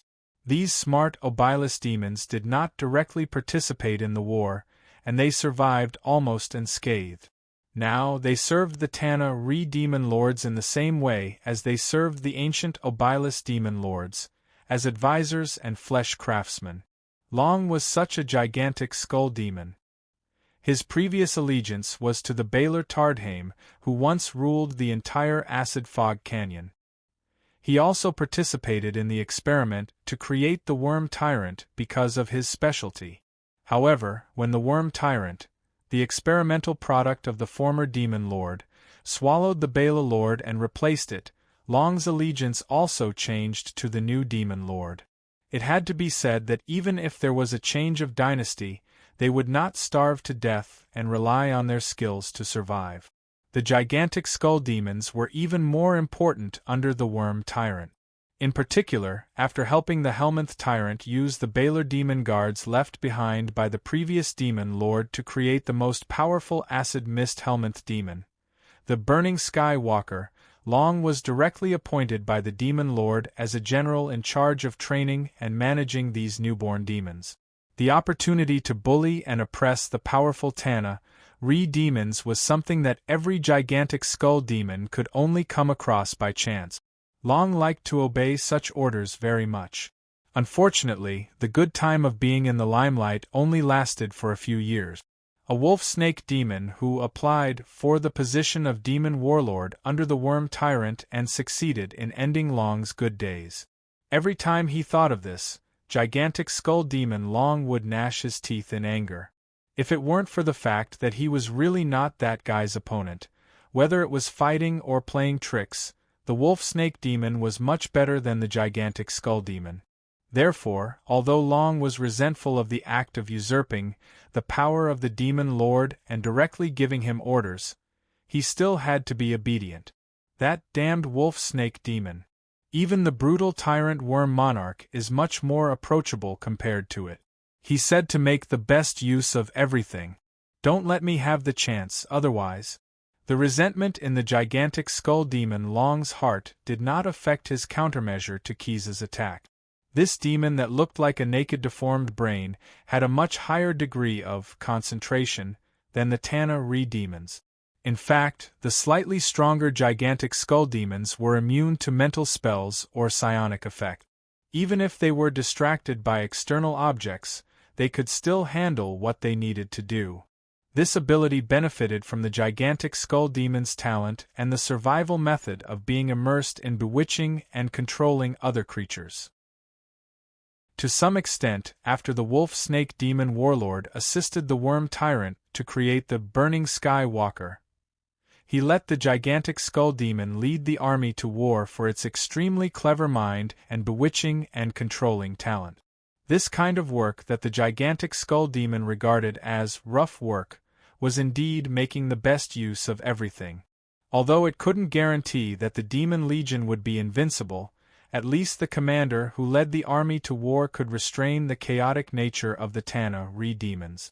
When facing the old enemy of the 9 prisons of Bader, he could judge the situation and bring more trouble to the opponent. What a troublesome enemy! The gigantic skull demon Long's counterattack came very quickly. As soon as he healed his body, the demon commander released one of his spell-like abilities, Group Monster Immobilization Spell. Except for Keys, who was easily immune, 1/3 of the Bone Demon squad that followed him to snipe the Burning Sky Walker failed to resist the spell. They fell into a state of being immobilized and fell directly into the demon army from mid-air. Their fate was obvious, so there was no need to elaborate. The gigantic skull demon, who was forced to remove its invisibility state, took the opportunity to control the Hezra mount that was anchored by the animated chain that extended out of its body.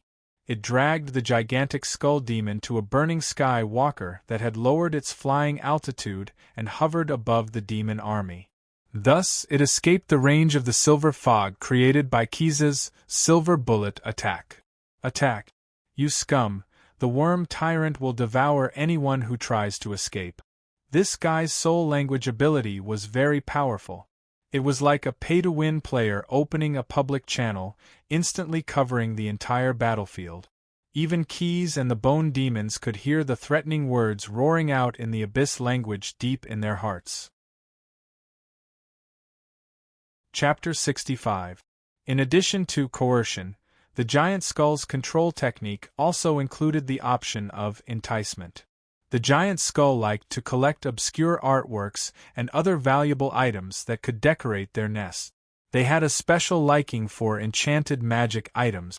They often carried these things with them, not for their own use, because there were very few magic items suitable for their blasphemous and ugly bodies, but as a reward for their loyal servants. In this way, they were more like pay-to-win players, and that was the truth. The giant skull, Langer, used his deformed arm to take out a large number of rings, amulets, and other equipment with flying spells from the gullies that covered his body.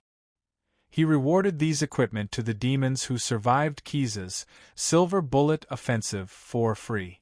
After the bombardment of silver bullets and the invasion of silver mist, they could still maintain their combat effectiveness. This in itself symbolized that these demons were not small fries, and each of them had decent strength. But the giant skull was also a demon, wasn't it? His generosity was based on the premise that these equipment had a small back door. In addition to the effect that allowed the wearer to walk in the air, Langer's gift also had a hidden instruction spell with the spell resonance characteristic.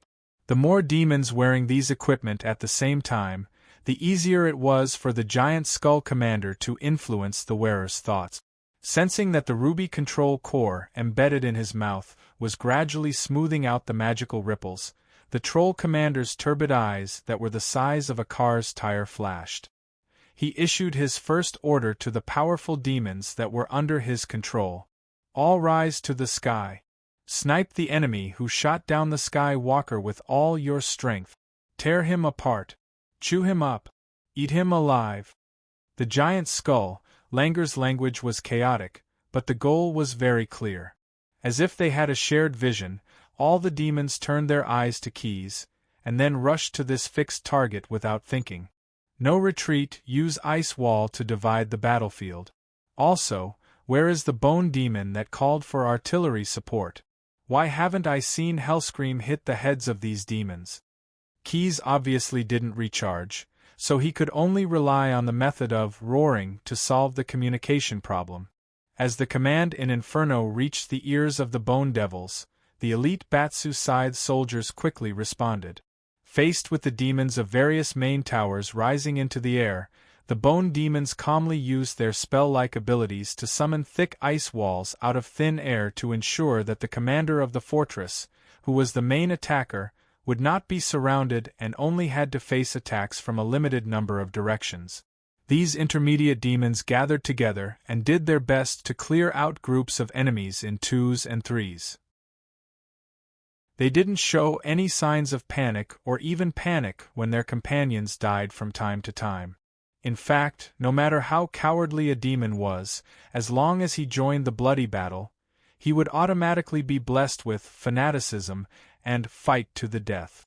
These were mental states that the Batsu people, who were known for their cunning, rarely maintained. Not to mention that Keys, as the commander of the fortress, also held the true names of all the bone demons. For the lower world creatures of the Order faction, this was an authority more terrifying than death. They could fearlessly carry out missions against the demons under the command of the fortress commander. However, none of the bone devils could answer Keys's question of artillery support for the time being. The reinforcements should have arrived long ago, but the current situation seemed to be a problem with the defensive system of the fortress itself. In the defensive position of the mercenary fortress from another plane, an uninvited guest had arrived amidst the guards who were on standby. Broombrows looked at the man who had suddenly appeared in front of him. He felt that this man was very similar to the werewolf that his old acquaintance, Mad Dog, had turned into. The only difference was that he was much bigger. This uninvited guest was about 12 feet tall when he stood up. He was holding a giant axe that was engraved with mysterious symbols and had a ruby embedded at the end. Unlike the werewolves, he had no hair on his body. His skin was the color of blood. He wasn't wearing any armor. Instead, he was wearing a mystic wristband with complicated patterns on his forearm. His claw-like hand tightly gripped the long handle of the axe. His face, which resembled a hyena's, was especially ferocious. His saliva-covered teeth seemed to be chewing on something. There was also a twisted snake head sticking out from the side of this man's neck. It coiled dangerously and made a disturbing hissing sound. This was the new wolf-snake demon warlord that Giant Skull Devil Langu had a lot of resentment towards. In the plain of Acid Fog Canyon, it served the tyrant worm. In fact, in the entire abyss, only the demon lord was qualified to command this kind of demon. Their footprints were all over the abyss, but this didn't mean that there were many of them. Generally speaking, there would only be one wolf-snake demon on each level of the abyss. The rarer something was, the more valuable it was. Although wolf-snake demons were few in number, they were extremely powerful. Even the Balers, who were slightly stronger than them, had a trace of respect for these demons. If it wasn't for the fact that it was a matter of life and death, the Balers would feel powerless against the wolf-snake demon's innate super-regeneration ability. The wolf-snake demon was also very dangerous to the Balers because it could ignore most of the damage taken by the supernatural axe and was immune to ordinary poisons. Wolf-snake demons often served powerful demon lords as law enforcers. It was also a common choice to supervise the demon army. They would not hesitate to carry out the demon lord's mission. At the same time, they would deliberately get rid of demons that were too presumptuous. As they didn't trust anyone else and usually had a disdainful attitude towards the abilities of other demons, wolf-snake demons were used to solving some key problems by themselves despite having a high position and power in the abyss. For example, after many Batsu camps were airdropped into the plain of Acid Fog Canyon, this newly appointed wolf-snake demon warlord even personally led a small team of trusted subordinates to carry out a hunting operation in addition to assisting the tyrant worm in properly deploying the demon army to encircle and annihilate them. This series of actions that involved everything personally could be called a model worker in Tanna-Ri. And this wolf-snake demon warlord's first hunting target was the foreign plain mercenary fortress that Giant Skull Devil Langu was supposed to deal with according to the plan. There were once scholars who studied demonology who discussed the origins of wolf-snake demons. They believed that these Tanna-Ri demons with the heads of hyenas and venomous snakes were very likely the creations of the ancient species of Obilus like the Giant Skull Devil. The wolf-snake demons did not refute this point of view. However, a wolf-snake demon bounty hunter wandering outside the bottomless abyss had conveniently visited these scholars and their disciples while he was on a mission, and borrowed their precious lives. The wolf-snake demons looked down on the Giant Skull Devil. They generally believed that the giant skull devil liked to play tricks and habitually avoid war.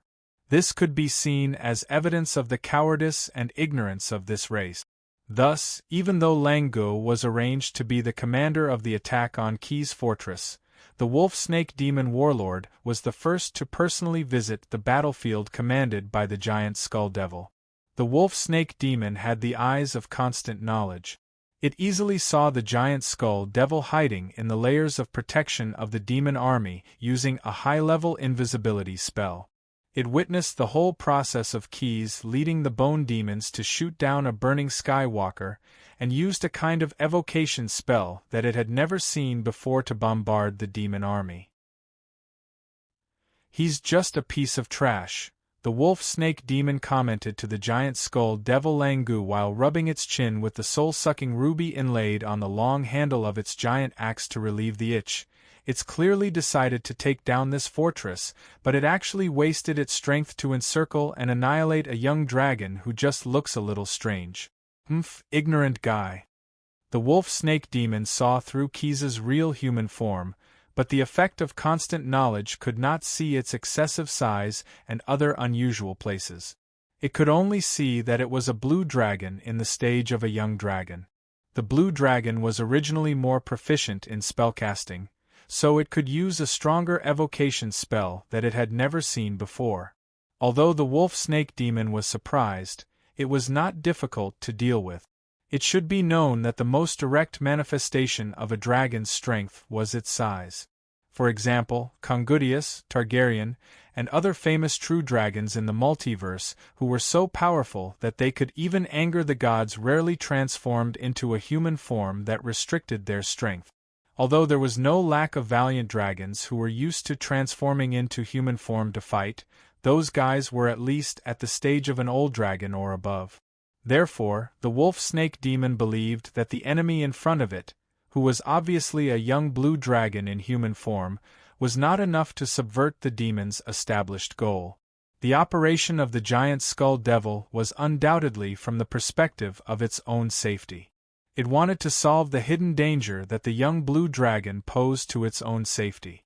This was really a cowardly and short-sighted behavior. "When I go back, I'll find a chance to chop off this guy's head. I hope your bloated brain is strong enough."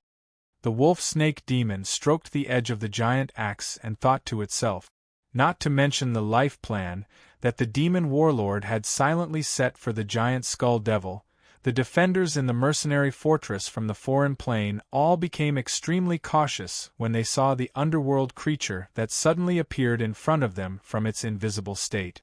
"Be careful. This is a wolf-snake demon, an extremely advanced Tana." There was no lack of knowledgeable people among the defenders. A spellcaster from a material plane recognized the wolf-snake demon by its unique appearance. However, just as he was about to use a spell to amplify his voice to warn others, he was stopped by a poisonous thorn that pierced his jaw and went deep into his brain. At the same time, more than a dozen assassinations of the same style appeared one after another among the defenders. How could the wolf-snake demon take the risk alone? This demon that had the habit of commanding other Tana, would bring along personal guards that matched its status every time it went out. The assassination that just happened was the work of the Babu demons under its command. Chapter 66. Broom Eyebrows was also unlucky enough to become the assassination target of a barb demon assassin, but the latter was even more unlucky than him. Dalton was a shadow thief master who hid very well. What was a shadow thief? Shadows were like clothes, and dark blades were companions. What was a shadow thief master? Shadows submitted to willpower, and dark blades submitted to majesty. Unlike assassins, shadow thieves rarely sacrifice themselves to make a move. They were better at sneaking and ambushing, and they were better at instinctive dodging. Before the barb demon's thorns could pierce Dalton's body, its body, which was still in stealth, was hit by the spiked gloves. The demon was directly knocked out of stealth, and fell in front of the other defenders without slowing down. Naturally, it ended up with axes and was chopped to death. At the same time, the military police team formed by the Batsu Devil also noticed the demon's aura. Under the leadership of the Bone Demon elites, groups of Barb demons launched an attack on the instigator of all this, the wolf-snake demon that suddenly appeared. The demon's attack could not be said to be slow and fierce. This was the way to deal with a powerful demon like the wolf-snake demon. The three ogre brothers, who were left behind by Keys to supervise the battle, also went into battle to meet this Tana-Ri who dared to rashly enter Bator Fortress. However, the wolf-snake demon, who was about to be stabbed by sharp blades, suddenly changed its appearance in the face of the attacks that emerged from all directions. Beheading sword, double-headed sword, flail, one-handed axe, warhammer, shield, 6 arms, 6 different weapons. The original wolf-snake demon's body flowed like water waves, and between the light and shadow, a 6-armed snake demon replaced the former and appeared in front of everyone. Sword barrier. The 6-armed snake demon used its special skill, and the enchanted weapons formed a wall made of cold iron and sharp blades. For a time, it tore apart the attacks of Bator Fortress's defenders, and it even used its huge body and extraordinary strength to launch a wave of counterattack. Dozens of Barb demon guards that had been caught in the 6-armed Naga demon's sword barrier did not even last half a breath's time before being chopped into pieces by this demon's weapon. An elite bone demon that tried to launch a sneak attack was swept up by the 6-armed Naga demon's long tail, and was crushed into pieces by the pressure. This unexpected situation caused the defenders of Fort Bator to be thrown into disarray. It wasn't until the 6-armed Naga's physical strength had slightly decreased that the ogre blacksmith Neru, who had a strong physique, used a 2-inch thick ebony flail made of adamantium. If the flail was made entirely out of adamantium, even the ogre Neru wouldn't be able to lift it, that the ogre blacksmith Neru forcefully broke through the sword barrier's defense and counterattacked. Only then did the defenders of the fortress regain some ground. The 6-armed Naga's enchanted blade, made of abyss cold iron, added many crisscrossing cracks to Nalu's weapon. The ogre Ironheart was in so much pain that he was about to go mad. He immediately launched a fierce attack on the demon. Seeing their brother rush forward, Palu and Brew naturally wouldn't just stand by and watch. Which Dr. Paru waved his troll skull staff and cast a weakening curse on the 6-armed Marillion. Due to the demon's resistance, the curse of enfeeblement did not fully take effect, causing him to fall into a powerless state where he could not lift his shoulders or hands. However, it also had the effect of slowing down his movements, creating an opportunity for the clever Brew to launch a pincer attack. The ogre gourmet Brew, who was so smart that he didn't seem like an ogre, had been waiting for a long time. He circled to the side of the 6-armed Marillion and waited for an opportunity to throw out a bramble net with silver-plated iron thorns. At the same time, he used his vaporized body to avoid the demon's coiling tail attack. Generally speaking, the ogre race couldn't crush the powerful 6-armed Marillion in terms of strength. However, there were always exceptions to everything. For example, the ogre Brew was so smart that he didn't seem like an ogre. The ogre Neru, who aimed to become a blacksmith master and weapons master, also far surpassed his peers in terms of strength. The 6-armed Marillion suffered a great loss because of her own inherent knowledge.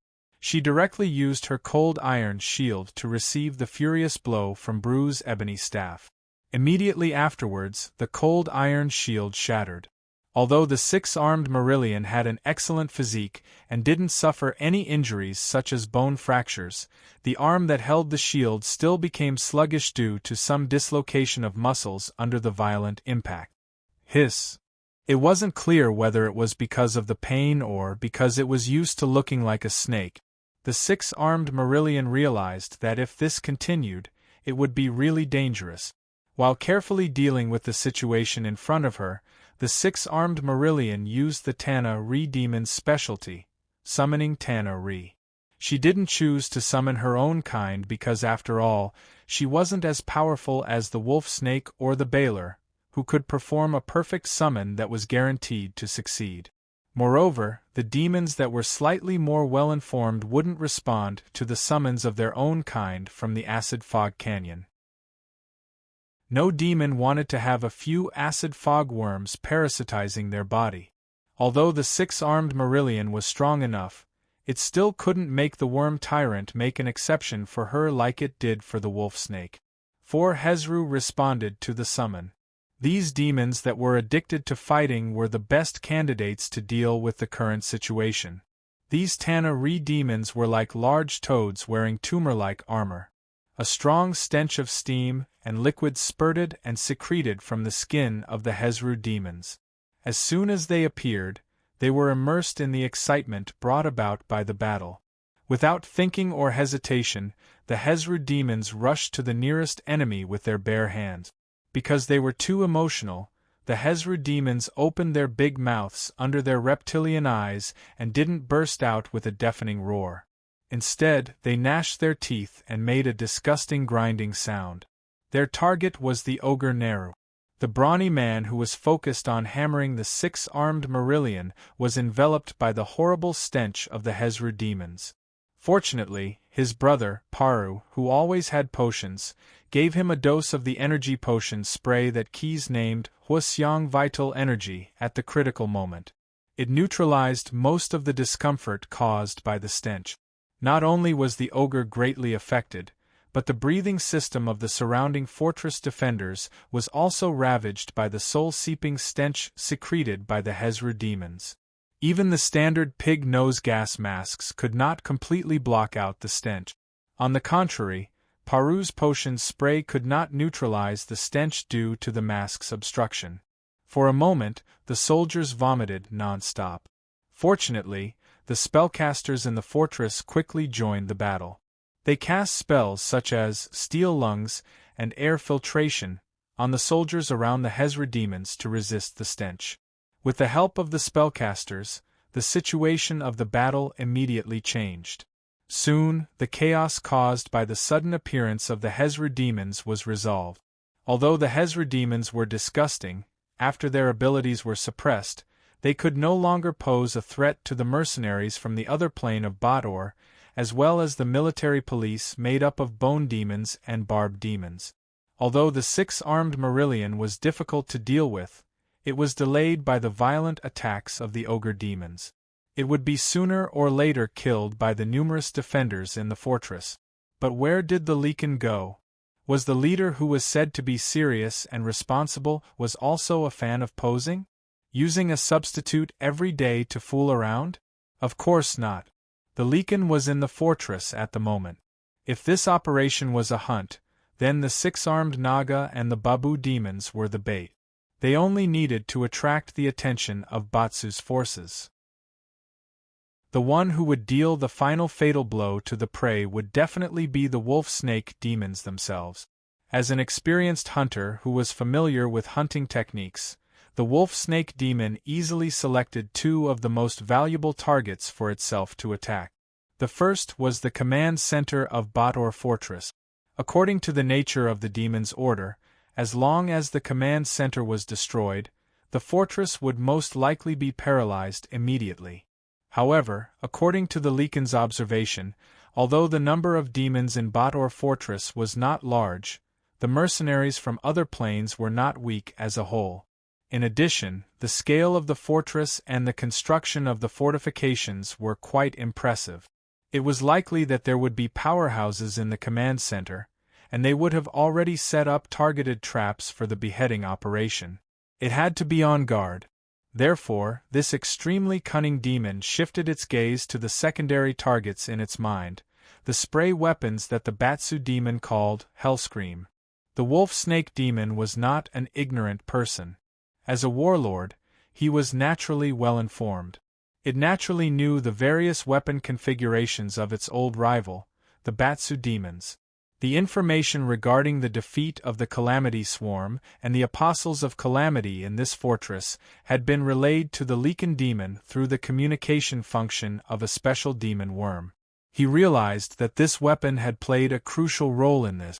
If it could be destroyed, it would certainly cause a great blow to Baator Fortress.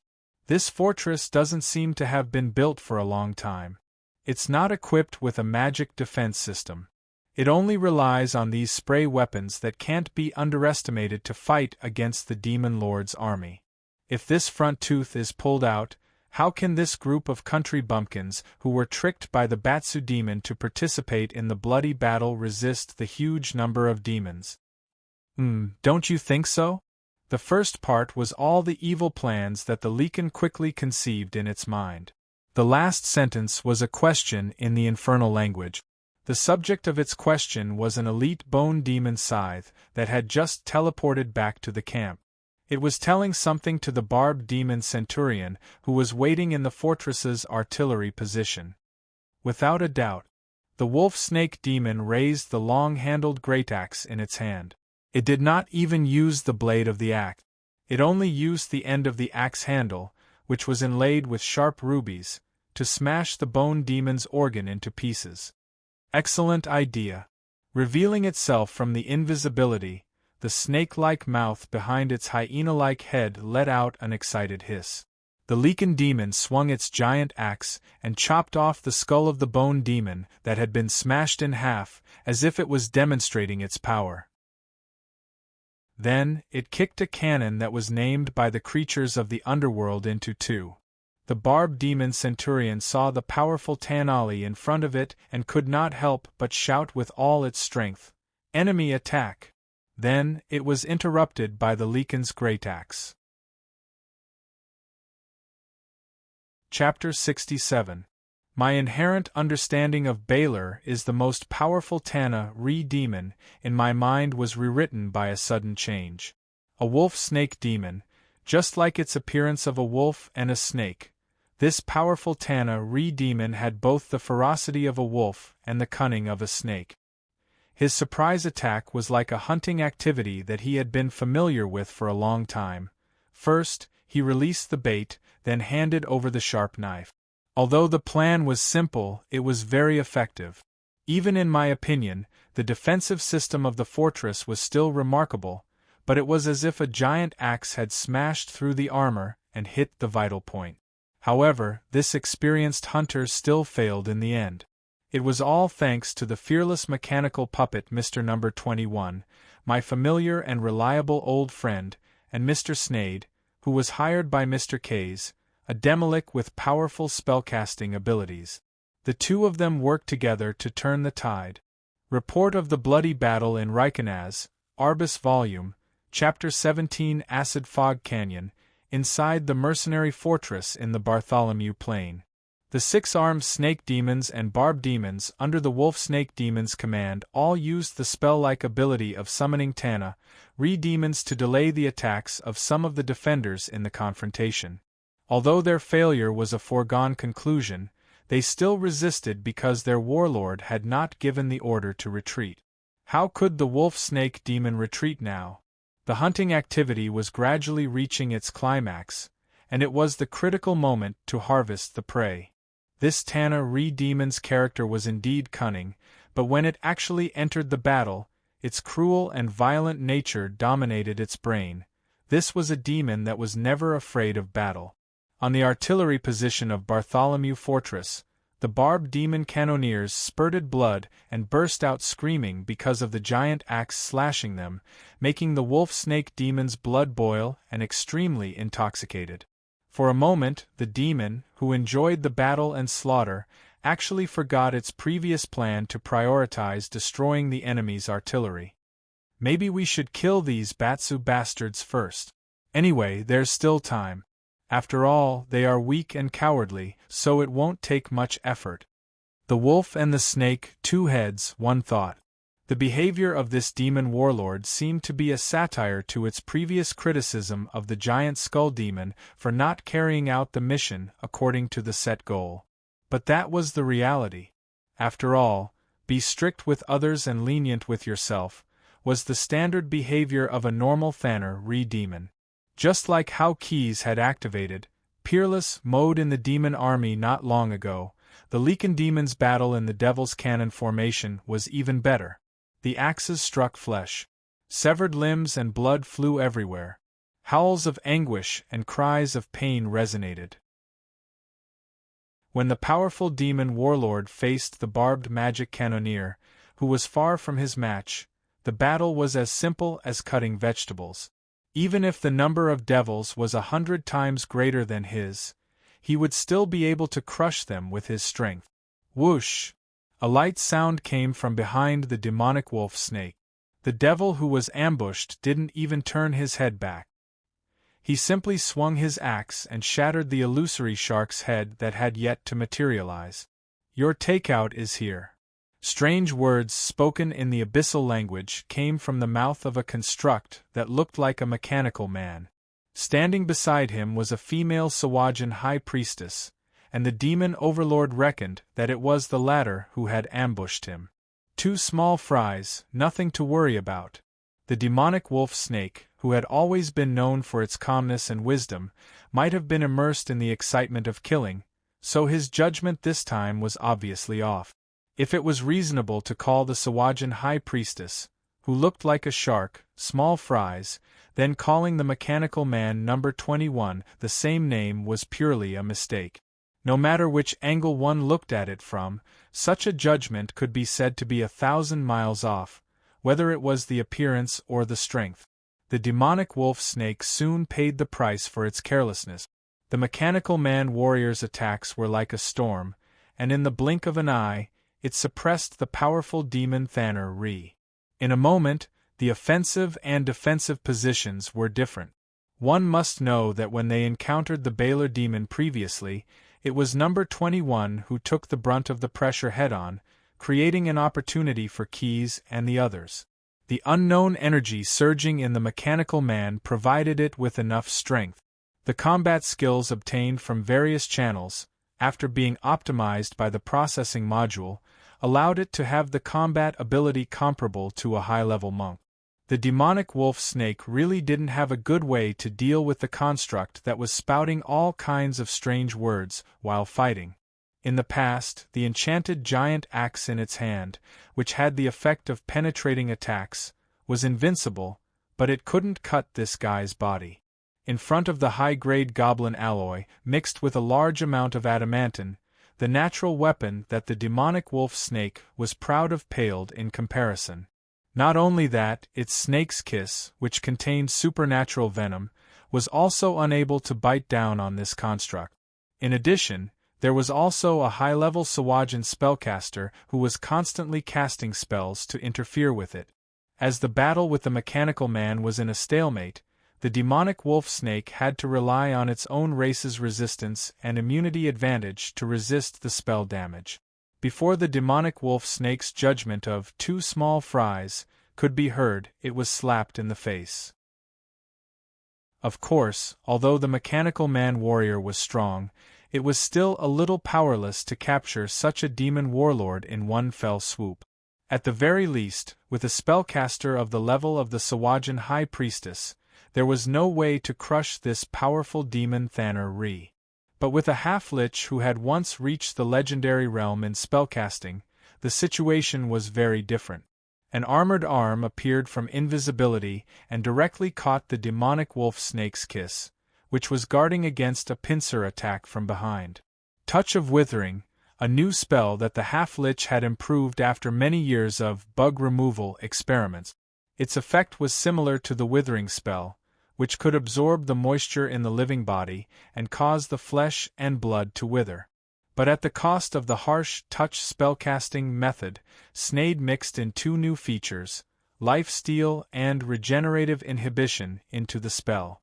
Although this spell failed to bug removal, when used on the demonic wolf snake, it had an amazing effect. Because life steal and regenerative inhibition perfectly restrained the demon Thanner Re's super regeneration ability, this spell caused great damage to the demon that was caught in a fierce battle. How should one describe the specific damage? It was better to chop off its head so that it could at least rely on super regeneration to regrow it. Under the effect of the Touch of Withering spell, the demonic wolf snake's kiss directly withered and propped up on its back like a fried dough stick without water. Even my father didn't hit me like this, could perfectly express the demonic wolf snake's thoughts at this moment. Although it didn't know whether or not it had a father or who his father was, the unique spell of the half-lich Sneyd had indeed brought the demon extreme pain that it had never experienced since its birth. The sudden sharp pain made the demon commander accidentally bite its own tongue, and blood flowed down the corner of its mouth from its hyena-like face. But it was quite stubborn, and this proud demon Thanner didn't cry out because of the pain. The demonic wolf snake used its body to forcefully resist the fist of mechanical puppet number 21 and cast an advanced dispel spell on the activated armor that caused great damage to it. It didn't know that the half-lich's skull was hidden in the terrifying armor, to resolve the spell that the latter might continue to cast after the touch of withering. But its plan failed again because the demonic wolf snake's advanced dispel spell met the half-lich's anti-magic ray. With the advantage of intelligence and supreme magic skill, Sneyd hit the target first, and the demonic wolf snake's innate spell-like abilities were all ineffective for a period of time. As a result, not only did the advanced dispel spell not work, a series of spells that the demonic wolf snake could cast at will, such as malicious polymorph, blasphemous whisper, deafness, lightning beam, and telekinesis, were all ineffective. Even important life-saving skills, such as advanced invisibility and advanced teleportation, which were convenient for its escape, couldn't be used. At this moment, the demon was in real danger of death. This is not the ability of the activated armor, this is. Having lost its spell-like abilities, before it could do anything else, mechanical puppet number 21 seized the opportunity and hammered it. The demonic wolf snake, who was struggling to dodge, finally recognized from the magical waves transmitted from the terrifying armor. This is a lich, the strange lich with self-destructive tendencies that was mentioned in the message from the cataclysmic bug. Although the demonic wolf snake didn't know why the lich, who should have returned to its phylactery, appeared in Fort Bator, it quickly realized that it had to retreat immediately. It mustered all its strength to block the terrifying attacks of the mechanical puppet. It didn't have the courage to attack the lich, an undead creature that was more powerful than itself. Instead, it chose the weakest target, the Sawajin, as its escape route. But once again, it misjudged that the Sawajin had a bit of a temper. The Sawajin summoned two ghost sharks, the undead giant-toothed sharks that were emitting ghostly flames, blocking the demonic wolf snake's escape route. At the same time, the demonic wolf snake, hidden in the terrifying armor, strengthened the giant-toothed sharks, allowing them to grow energy-absorbing tentacles that could capture the demonic wolf snake and bite it while absorbing its energy. Originally, the summoned creatures were nothing to the demonic wolf snake, which was a powerful Tana demon. But now, the two undead creatures that it could easily crush had destroyed the demonic wolf snake's last hope of escape.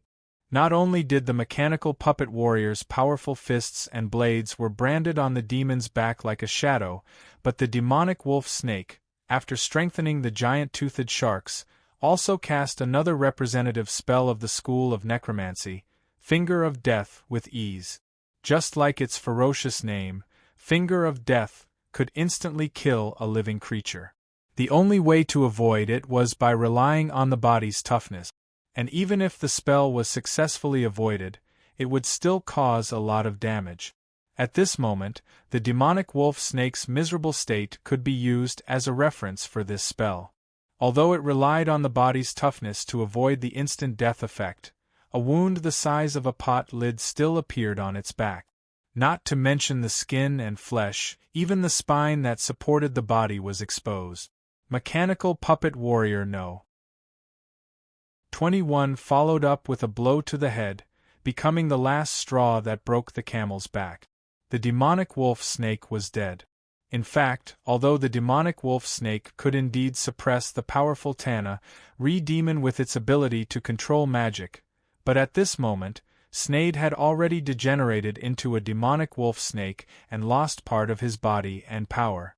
If not, he wouldn't have hidden inside the terrifying armor to fight. The demonic wolf snake didn't intend to make a move at first, but he was like a web novelist who was encouraged by all kinds of rewards. Sneyd received the order from Keyes through the contract, so he had no choice but to do his best to eliminate the threat to the stronghold's safety. With the death of the demonic wolf snake, the giant axe that accompanied it gradually rusted and decayed. This was the most important basis to determine whether the demon had truly disappeared or not. After confirming the completion of the mission, Sneyd leisurely said, "Death is the most brilliant thief, it will steal everything from the dead." But obviously, the allies who had just experienced a great battle didn't have the same poetic sense. Mechanical Puppet Warrior number 21 waved his fists and asked in a cold electronic voice, "Have you voted?" Chapter 68. Only Riknaz was left to guard the battle command room, which was originally the brain of the mercenary fortress from the other dimension, but the fortress did not fall into chaos. Even though they were ambushed by the wolf-snake demon, the entire camp regained its order after the invaders were eliminated. The artillery support that Keyes had been longing for finally successfully arrived at the battlefield after several twists and turns. However, most of the elite bone demon hook and sickle soldiers that had followed him into the demon army had been killed. Fortunately, the enhanced artillery shells, supported by the artillery, once again turned the battlefield into a silver mist. Most of the land demons that could only rely on roaring, cursing, and long-range spells to attack Keyes' assault team fell into the burning itch caused by the silver powder. The frequency and accuracy of their attacks were greatly reduced. After killing the last wave of Tana re-demons that could either fly or fly in the air with the help of the magic items bestowed by the gigantic skull demon to besiege the assault team, Keyes finally came close to the brain that commanded the demon army. "It really looks like a deformed brain." This was Keyes' intuitive impression of this Obilus demon. Looking at the gigantic skull demon winking at him and making a charming expression, the blue dragon teenager almost vomited under the influence of the aesthetics accumulated from 2 lifetimes. This was the effect of its innate ability to bewitch and control. If it was not immune, it would fall into a terrible state of worship for the gigantic skull demon's deformed appearance and self-denial of its image, or even self-loathing. That way, it would be easy to fall into the trap of this Obilus demon and be controlled by it. Fortunately, both the Bone Demon and Keyes passed the bewitchment appraisal. This also made the gigantic Skull Demon, who had confidence in its appearance, very angry. Langu used his shrunken arm to scratch the front armpit of his body, the part that was similar to the brain's temporal lobe, to control his anger. I have to say, this kind of body shape that is similar to exposing the brain is quite convenient. No. Keyes immediately realized that he was still inadvertently affected and quickly expelled this strange sense of recognition from his mind. At the same time, he raised his vigilance against this ancient Obilus demon. Not to mention Keyes' stress reaction, giant skull demon Langu, who was the nominal commander-in-chief of the demon army, also wanted to curse in his heart at this time, although I don't know if he did. Originally, he was a craftsman who relied on his own skills to make a living. However, he was promoted by a leader who came out of nowhere and became the leader of the Hyo clan who carried the burden of war. Yet, the soldiers under his command were the Tana Re-demons of the bottomless abyss. While this could be seen as the remnant arrogance and prejudice of the ancient species of Obilus, it was not without reason. In Long Ji's opinion, the Vroks flapped their wings foolishly as they flew in the sky. Their frail bodies were like chickens flying in the sky. Spores would fall from time to time due to their carelessness in hygiene. Although the Hezru walked upright, they preferred to walk on all fours, which made them look like oversized toad. Their stench was beyond imagination. Before they could affect the opponent, they had to kill a group of allies first. Even if the anchoring base of the animated chain under him was stable, it was also because he used the chain to distance himself from it. In addition, he controlled the chain to clean it several times a day through his mind. Occasionally, there were a few Glabrizu who could fight, but they were selfish by nature and were used to going back on their word. He had to spend his precious energy every day to brainwash them before they were willing to risk their lives and fulfill their responsibilities like qualified demon cannon fodder. In short, the giant skull demon felt that it was truly unlucky for 8 lifetimes to have to lead this bunch of useless people into battle. It was better to rely on oneself than on others. In the end, Lang Gu still had to rely on himself. He could not count on those demons who were trapped in the silver mist caused by the cannons of Bardo Fortress, who were running around like headless flies, and who were yelling and running around aimlessly. Seeing Keys rushing toward him, Giant Skull Demon did not care that he had beheaded another precious firewalker. He had been silently calculating how long it would take for this humanoid creature, who seemed to have transformed from a true dragon, to fall into his trap. Yes, this sinister Obilus demon had prepared a trap. Using his biological modification technology, Lang Gu had designed a plan to rapidly increase the strength of the new Tana Re-demons when he was cultivating the firewalker. The corresponding price was that the success rate of the acid mist worms hatching from the body of a Baler was greatly reduced. This was also the reason why the demon lord of the acid mist canyon was a Baler. There were originally a large number of Tana Re-demons gathered here, but now almost all of them had disappeared. Whether it was the Calamity Worms or the Firewalker, they would only retain part of the original host's abilities after they were born. The former could rely on a large number of acid mist worms and Tana Re-demons to produce a qualitative change through quantitative change, thereby piling up a new race of Tana Re-demons.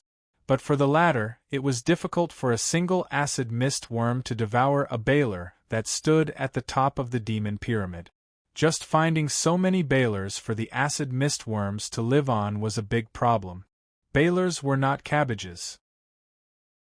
Even if the former demon lord of the acid mist canyon, Tardheim, had a racial advantage and gathered a large number of Balers, this large number only referred to about 50 of them. When creating the Firewalker, even with the combination of the Tyrant Worm's suppression and Giant Skull Demon Lang Ji's superb biological modification ability, the success rate was not more than half. In theory, they could only create about 20 of these new demons at most. It should be noted that although the Firewalker was powerful, it had only randomly inherited a portion of the Baler's abilities. If they could only produce some defective products after using so many raw materials, it would be a waste of resources and a loss. The giant skull demons were extremely shrewd, and Lang Gu was no exception. Therefore, when he participated in the creation of the Firewalker, he used the highest level of flesh modification technology of his race, genetic material grafting, to make up for this flaw. Unlike simple tissue and organ transplants, the genetic material mastered by the giant skull demons could provide the recipient with the genetic template of other creatures' recessive abilities. However, this ability would greatly increase the failure rate. It was precisely because of this that the number of Firewalkers that could theoretically be born was cut in half. In the entire Acid Mist Canyon, with the help of the giant skull demons and the tyrant worm, only 13 Firewalkers were born. So, what kind of recessive ability did Giant Skull Demon Lang Gu implant in these newborn Tana Re-demons? The answer was the Hound Demon. This creature had the ability to devour and evolve. When it killed a humanoid creature, it could devour its flesh and life essence to promote its own evolution. After fully studying the genetic template of this recessive ability, Lang Gu improved it. The target of devouring was not limited to humanoid creatures. As long as it was a creature with common life, it could be used as nutrients for its evolution. When applied to the new Tana Re-demons like the Firewalker, this ability was an excellent way to make up for its own shortcomings. After all, the Abyss had no lack of Tana Re-demons of all kinds. In addition, the Giant Skull Demon had a little selfish motive. The Hound Demon was an evil creature that belonged to the Order faction. Lang Gu hoped that by grafting its genetic characteristics, his work would be tainted with this order faction tendency. At least, it would be easier to command. To be honest, this method did have a certain effect. After Key's assault team killed a firewalker, the remaining firewalkers did not rush forward like the other Tana Re-demons. Instead, they decisively lowered their altitude and sought cover from the demon army.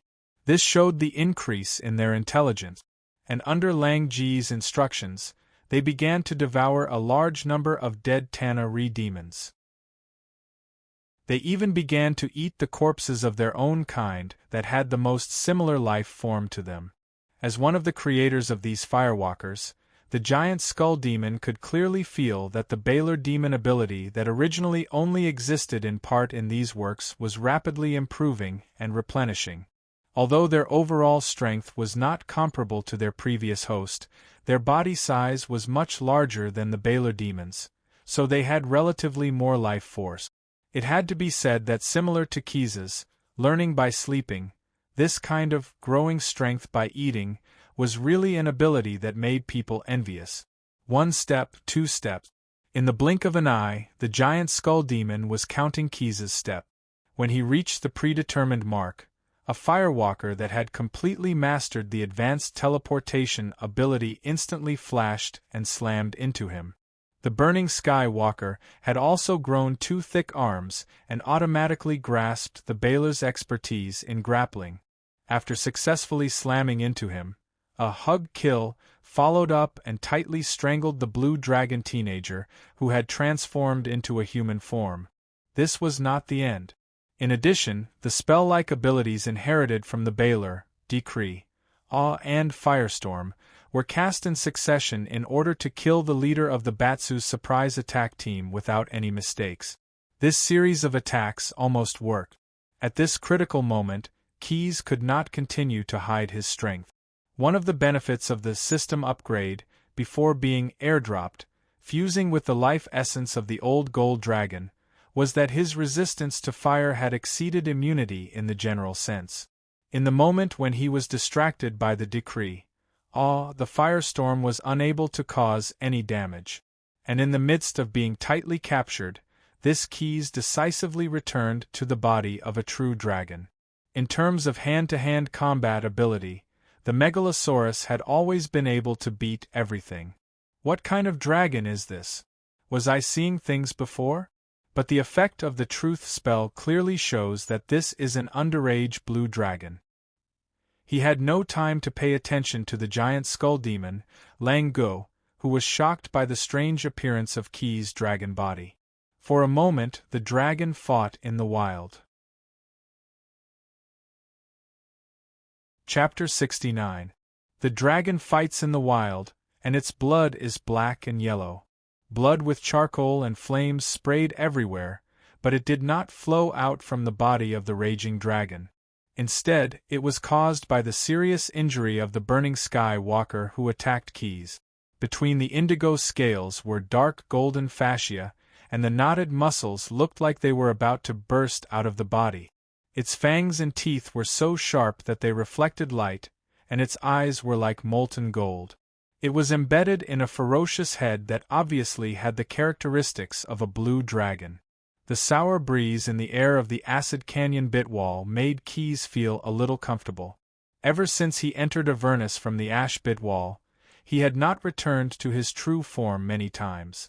Now that he suddenly switched back from his human form, his body felt inexplicably more comfortable. Young blue dragon. Although it was not appropriate to call such an obviously oversized Megalosaurus, it was fine for the time being. After all, our protagonist had only been born recently. Kryze clenched his own draconic claw, which he had just used to smash the head of the firewalker that had ambushed him. "This is power," he whispered in a low and concise draconic voice. "This power is really good." With a fierce wind, the Megalosaurus directly pounced on the enemy who dared to plot against him. In the body of a true dragon, the cognitive influence of self-denial that the giant skull demon constantly spread was completely eliminated. After all, the charm of the Megalosaurus was much higher than this deformed, ugly monster. "Stop him!" For the first time, the giant skull demon did not use its mental communication ability. Instead, it directly ordered the demon army under its command in the language of the abyss. Its sharp voice and the way the Hezru, which was connected to the animated chain, fell to the ground quickly showed the fear of the Obilus demon at this time. Uncontrollable fear shrouded the giant skull demon. Part of the reason was that it was affected by the Megalosaurus's natural deterrence aura, which was also commonly known as dragon's aura. This demon, who was good at bewitching and controlling, was given a taste of its own medicine. Under the command of their creator, the remaining 3 gigantic skulls in the army stopped their evolution by devouring and flew into the sky. Lang Gu threw all kinds of magic items to the other demons as if he was celebrating 11-inch boots of gale, ring of enlargement, scepter of secondary sound wave. Gigantic Skull remembered how to use these magical items or had completely forgotten their abilities. He took them out to arm his demon army, hoping to use the method of randomly beating the master to death, to deal with the evil dragon that was spreading fear in the sky. Not only that, but Lang Gu had also recklessly used the flesh transplant technique, which was regarded as an art by the giant skull demons in the past and had never been operated without careful consideration, under the pressure of survival. He created many living chains and used them to capture the Tana re-demons that had the ability to fly. He pulled over a Vrock subordinate that was hovering at a low altitude, waiting for an opportunity to attack the Megalosaurus. He ignored the Tana re-demon's anger and begging, tore off its wings without mercy, and then transferred the wings to a 6-armed Naga. Similar situations happened continuously. The 6-armed Naga with Vrock wings and the Glabrizu demon that was carried into the sky by the 6 pairs of Quasit wings were continuously thrown into the sky by this crazy demon leader. You said you can't fly? Then why don't you die? You said the position of the wings is wrong? Then why don't you die? Hurry up, all of you go to the sky and report to that strange, evil dragon. The evil giant skull demon used its bewitching and controlling ability to constantly drive the Tana re-demons that he had forcibly modified, encouraging them to go to Keys and deliver their heads to him. Although this ancient Obilus demon had always prided itself on being rational, its chaotic and disorderly nature was exposed at this moment. Facing these demons that rushed over to deliver their heads, Keys decisively activated the newly mastered Inferno Force field. The blazing hot field rippled out from within his body, pushing away these demons that attempted to climb onto his body from the inside out. For a moment, the demons that were ignited by the high temperature of the field turned into flying torches. Only the slightly stronger ones were lucky enough to escape death, but they were also severely burned. Swoosh, smack. A tail whip lashed out at the 6-armed Naga that had used a high-level teleportation spell to rush to his side. This demon attempted to activate the blade barrier to cut Keys's body, but its plan did not succeed because the Vrom wings that the giant skull demon had randomly transplanted onto its chest disrupted its balance. To be honest, Keys was also a little tired at this time. He had just led the Batsu Devil's assault team to snipe the Firewalker, and then was besieged by a wave of demons. He had no choice but to give up hiding his strength and transform into a true dragon. Now he had to face so many demons, it would be a lie to say that he was not tired. There's no way to kill all the demons. Looking at the situation, there's still a large number of demons coming to this battlefield. The young blue dragon was not immersed in the wanton slaughter. Instead, he had a hint of vigilance in his heart. I have to end this quickly and settle these troubles. Thinking of this, Keys made up his mind and prepared to use a new ability that he had not fully mastered. The Megalosaurus had 3 standard ways of fighting: close combat, magic ability, and the innate ability to breathe. As a blue dragon, Keys' breath was originally a thunderbolt. This was very unfriendly. although it could still hurt the demon Tana by increasing the intensity and duration of its output. In the face of so many enemies who were immune to electric shock, it was tantamount to double the effort for half the result and not worth the loss. Fortunately, before being airdropped, Keys had fused with the essence of the old golden dragon, so that he had 2 additional breath abilities, weakening breath and flame breath. These 2 were the innate abilities of the golden dragon.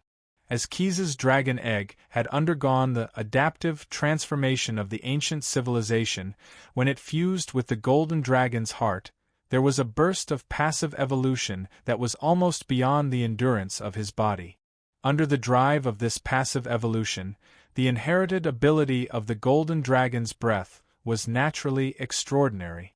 Keys had tried the flame breath once, but in the end, he had to cast the super regeneration spell on his scorched upper and lower jaw. He did not even try the weakening breath at all. Although he could not perfectly control this ability now, Keys had already conceived many other uses, such as the electric arc method, the regenerative oxygen blowing method, and so on. These were some of the very valuable experiments that he wanted to try in the future. But now, in the face of the threat of the demon army, and the tactical target of the Burning Sky Walker, who could easily destroy the mercenary fortress from another dimension, Keys had to try to use the most primitive function of this innate ability. Battle. This was a battle that would determine the outcome. Chapter 70. Taking a deep breath of the sour air, the young blue dragon grabbed the Burning Sky Walker with its claws and opened its mouth wide in an attempt to bite him. Then, the young blue dragon opened its mouth even wider. Throwing away the Burning Sky Walker that he had torn in half, Keys stared at the remaining 2 Burning Sky Walkers with his eyes that were like molten gold. He could already feel that these behemoths were gradually becoming stronger as they devoured the demon Tanari. As expected, just as Quess had predicted, the remaining 2 Burning Skywalkers moved their massive bodies in the air and approached the slowly falling corpse of their own kind under the urging of their own instincts. Railgun. The young blue dragon had already swallowed the space belt that contained the remaining silver-containing armor-piercing bullets into his stomach when he transformed. This was how the Megalosaurus usually used magic items. At this time, the electric charge that was brewing in his body instantly surged. Under the effect of the strong electric field, these bullets formed a metal storm and shot out from the blue dragon's mouth toward the preset target. The initial speed of more than Mach 10 gave the bullets a powerful kinetic energy. The bullets tore through the air and became red-hot due to the intense friction on the metal surface, leaving a bright red trail in the air. There was nowhere to hide. There was nowhere to run. The remaining 2 Burning Skywalkers were instantly riddled with holes by the whistling cannonballs. The smallest wound on their bodies was the size of a washbasin. Most of the wounds penetrated the bodies of the 2 behemoths, causing penetrating damage. Roar! Roar! The Burning Skywalkers let out deafening roars due to the indescribable pain. Hot and burning blood splashed everywhere. Sure enough, they're transformed from insects. Not all of them are dead. Quest sighed. However, this didn't delay his next wave of attack. The best way to eradicate evil was to kill a completely dead demon. The young blue dragon, although it was a little inappropriate to call him that based on his body size, he would just call him that for the time being. Keys stirred up the energy in his body, allowing the heat to flow from his heart to his bones. He did his best to absorb the energy in order to launch the next attack. He was trying to restrain the weakening and fire breath abilities that he had inherited from the Golden Dragon at the same time and unleash them on his opponents, the demon army. It was a battle method that he had never tried before. Therefore, he had to deceive and wound the 2 Burning Sky Walkers who might affect his ultimate move. Reality proved that his strategy was wise. Once the powerful energy was mobilized, there was a tendency to be uncontrollable. The young blue dragon was flying in the air, and his muscles were bulging and taut, as if he was a balloon that could burst at any time. The indigo scales on Keys's body opened up slightly, and he fell into a momentary state of rigidity. Fortunately, it was a daunting experience without any mishap in the end. It was a pioneering feat that even purebred gold dragons would find difficult to accomplish. The acid fog canyon plain was not completely shrouded in darkness. The thick clouds of acidic gas in the sky would reflect or refract the light of the active volcanoes all over the plain, emitting a faint reddish-brown light. But at this moment, it was as if a sun had appeared in this place. The sun symbolized fire, light, destruction, and death. The blazing beam of light was surrounded by a weakening gas that could weaken life. It was like Sun Wukong swinging the golden cudgel, smashing hard on the heads of the demons that Keys was facing. There were no screams, no blood. These things that should have appeared were all evaporated and disappeared with the light. The young blue dragon tried his best to adjust the direction of his breath, so that the beam of death plowed into the place where the Thanner Re-demons gathered. At this time, this group of underworld creatures, who took pleasure in killing and glory in destruction, were all frightened. They mustered the last of their strength and scrambled to escape the ultimate killing and destruction brought by the beam of light. As the commander, the Colossus did not hesitate at all. This ancient species of Obilus chose to retreat more decisively than the other Thanner Re-demons. He left a mirrored figure in an attempt to confuse Keys. His real body had already secretly opened a directional portal under his feet. This cunning commander of the demon army had set up a beacon for retreat before launching the attack. Fortunately, I prepared for both sides. It's better to be prepared. Lang Go, who was very concerned about his image, just jumped out of the portal. He raised his deformed hands and brushed the dust on his body because of the shock wave. Yes, it's better to be prepared. A terrifying armor exuding strong magic fluctuations came in front of the Colossus through the portal that had not been completely closed. In the mercenary fortress from another dimension, the smoke of the battle gradually dissipated. Although the remaining demons were still attacking the city, it was no longer a big deal. Everyone witnessed the commander, Keys, returning to his megalosaurus form when he led the charge and broke through the enemy lines. Their hearts were much calmer. Perhaps among these people, except for the spellcasters who were usually well-learned, there were not many who could accurately assess the power of this young blue dragon's last attack, and how terrifying it was. But after all, the megalosaurus was a creature that was well known in the multiverse. With such a strong person in charge, it would undoubtedly arouse the fighting spirit of these guys. Of course, not everyone was encouraged. At least, the former sacred samurai Jensen was not. In his opinion, this war was a meaningless fight between the evil camps, and the only possible meaning of its existence was to let as many evil creatures as possible destroy each other in this fight. The God of justice and law is above. I am in the abyss, and I have no choice. Only by doing my best to kill the enemy or be killed, can I wash away my sins. Jensen repeatedly recited his prayer in his heart. As a condemned sacred samurai, he could only pray silently in the depths of his heart. He had to follow the maxim of silence. Before his sins were washed away and he was redeemed, this former sacred samurai would no longer have the right to appeal and argue. Although his clothes were ragged and he could not speak, Jensen knew that he had not been abandoned by his faith. His arm that raised the shield to block was still as steady as before, and his strength when slashing with the sword seemed to be stronger than before. But even if this devout believer's faith was firm, he would still feel tired. He did not know how many times he had broken the demon's head, but his movements had also changed a little, and the damage to his weapon and equipment made him even more helpless. He could have a firm belief as support, but his weapon and equipment were not.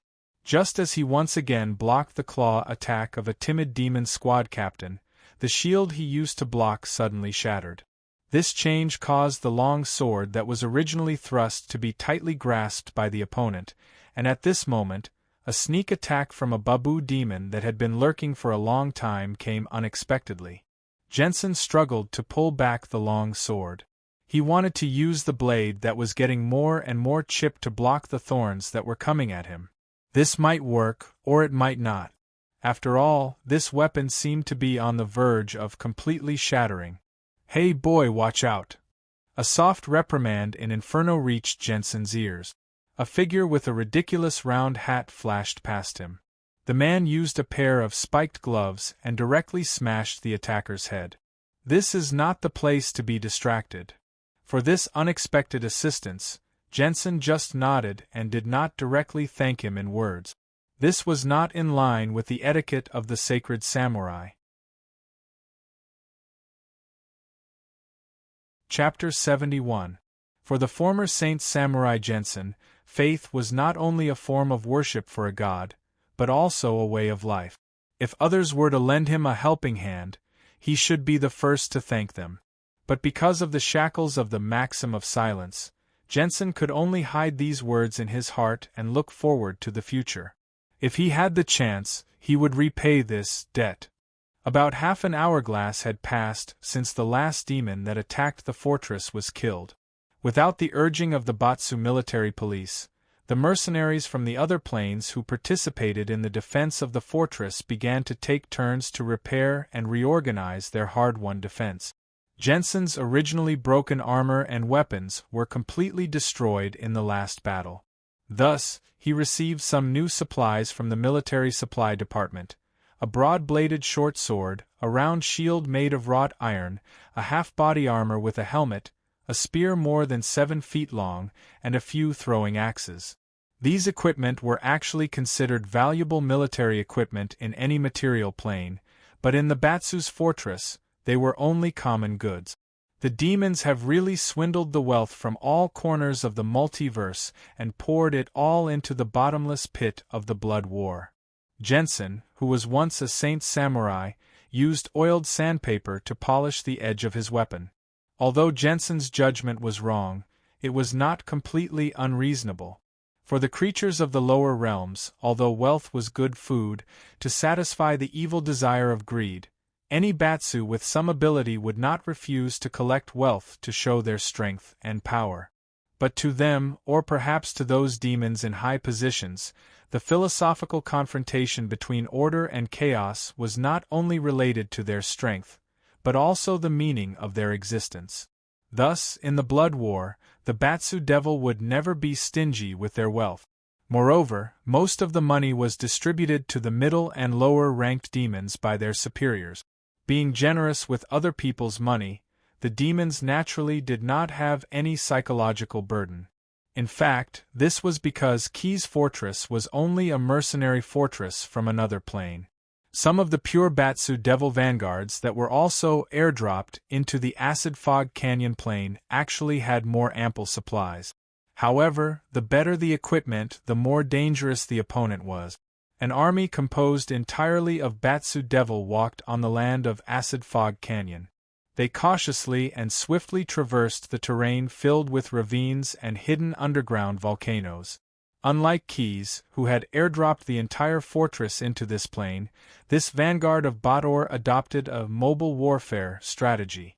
Through constant movement, they carefully dealt with small groups of Dakri demons, not giving the enemy any chance to use their advantage in numbers to surround and annihilate them. The reason for this tactic was that the senior devil in charge of this troop was extremely familiar with it. He was once a god worshipped by a centaur tribe in an unknown country in ancient times. He was a tyrannical god.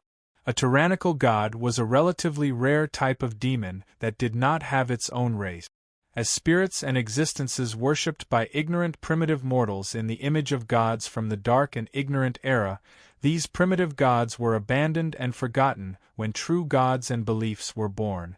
Therefore, when hell opened its doors to them, these false gods gladly accepted the invitation and gift from the 9 hells and transformed into Batsu demons.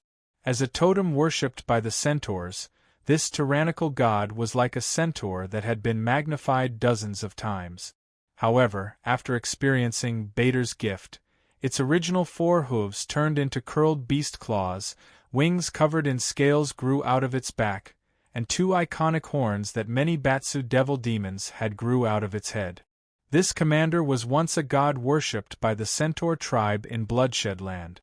Therefore, after joining Bator, he had to use his expertise in the corresponding field to repay the grace of the Nine Hells. As a being worshipped by mortals, every tyrannical god was always thinking about returning to the material plane with the power they had obtained in Bator and picking up the glory that had disappeared. However, such a wish required an equivalent exchange in Bator. Because of the venture capital of the 9 prisons of Bator, it was even more difficult for the tyrannical god to go to the material plane than other Batsu devils, unless they could obtain enough merit points. The tyrannical god, who was leading the troop forward, was very excited at this time. According to the agreement signed with the Strategic Defense Attack and Logistics and Security Bureau of Bator's first layer territory, as long as they completed the current task of building Hell Fortress, they would accumulate enough merit points to return to the material plane. In order to ensure the successful completion of the agreement, the tyrannical god not only risked his life to come to the bottomless abyss, but also took out his long-accumulated wealth to recruit a group of powerful Batsu vassals such as the Dinar demons and the blood-armored demons. He also equipped them with luxurious weapons and equipment. Even the scouts of this army were made up of some strong 6-legged scytheworms carefully selected from the 9 hells. As a false god of the Centaur tribe's Bloodshed Land, this tyrannical god was very familiar with the fighting style that came and went like the wind. Therefore, after being teleported to Acid Fog Canyon, this Batsu army followed this style. First, the tireless 6-legged scytheworms covered in chitin shells would spread out to detect the situation on the marching route, and then the army completely composed of demons would pass through. If they encountered a small group of Tana re-demons, they would swarm forward and use their comparative advantage in numbers and combat power to quickly flatten the enemy. If they encountered a large group of demons, this Batsu army could also avoid them. After all, the tyrannical god was also a type of demon, and they all had the ability to analyze rationally. As long as this operation could successfully open Hellgate Fortress, it would be a great achievement. There was no need to fight to the death with the demons in the abyss. Sitting in the army and listening to the reports from the Scytheworm scouts one after another, the tyrannical god commander constantly adjusted the marching route on the precious map in his hand. At the same time, he was also paying attention to the steel chariot pulled by hundreds of iron-armored demons in the middle of the army.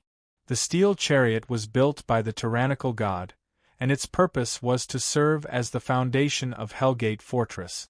Inside, dozens of spellcasters were taking turns to chant spells and other preparatory work day and night.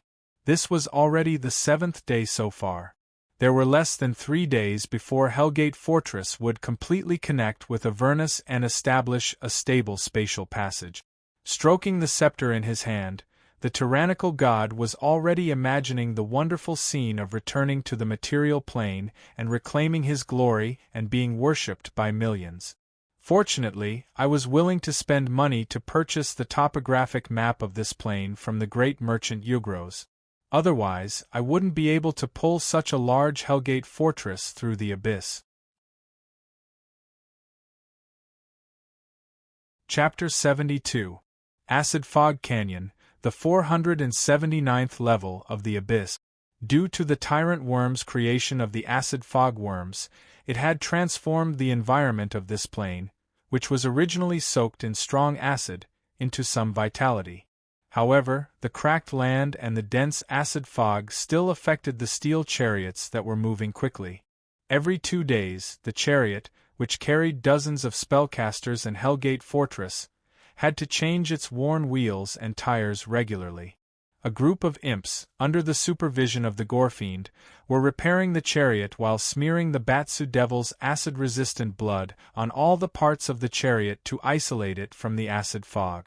The demon's vision was far superior to that of mortals, so they could see that in the distance there were scattered Tana re-demons that had begun to gather and observe the situation of the troops. Fortunately, the Scytheworm scouts and the Invisible Tana's quick response team had already gone to deal with these loose ends. The commander only needed to wait for their good news. However, the tyrant god was not careless. He knew that this was actually the most dangerous moment for the mobile troop.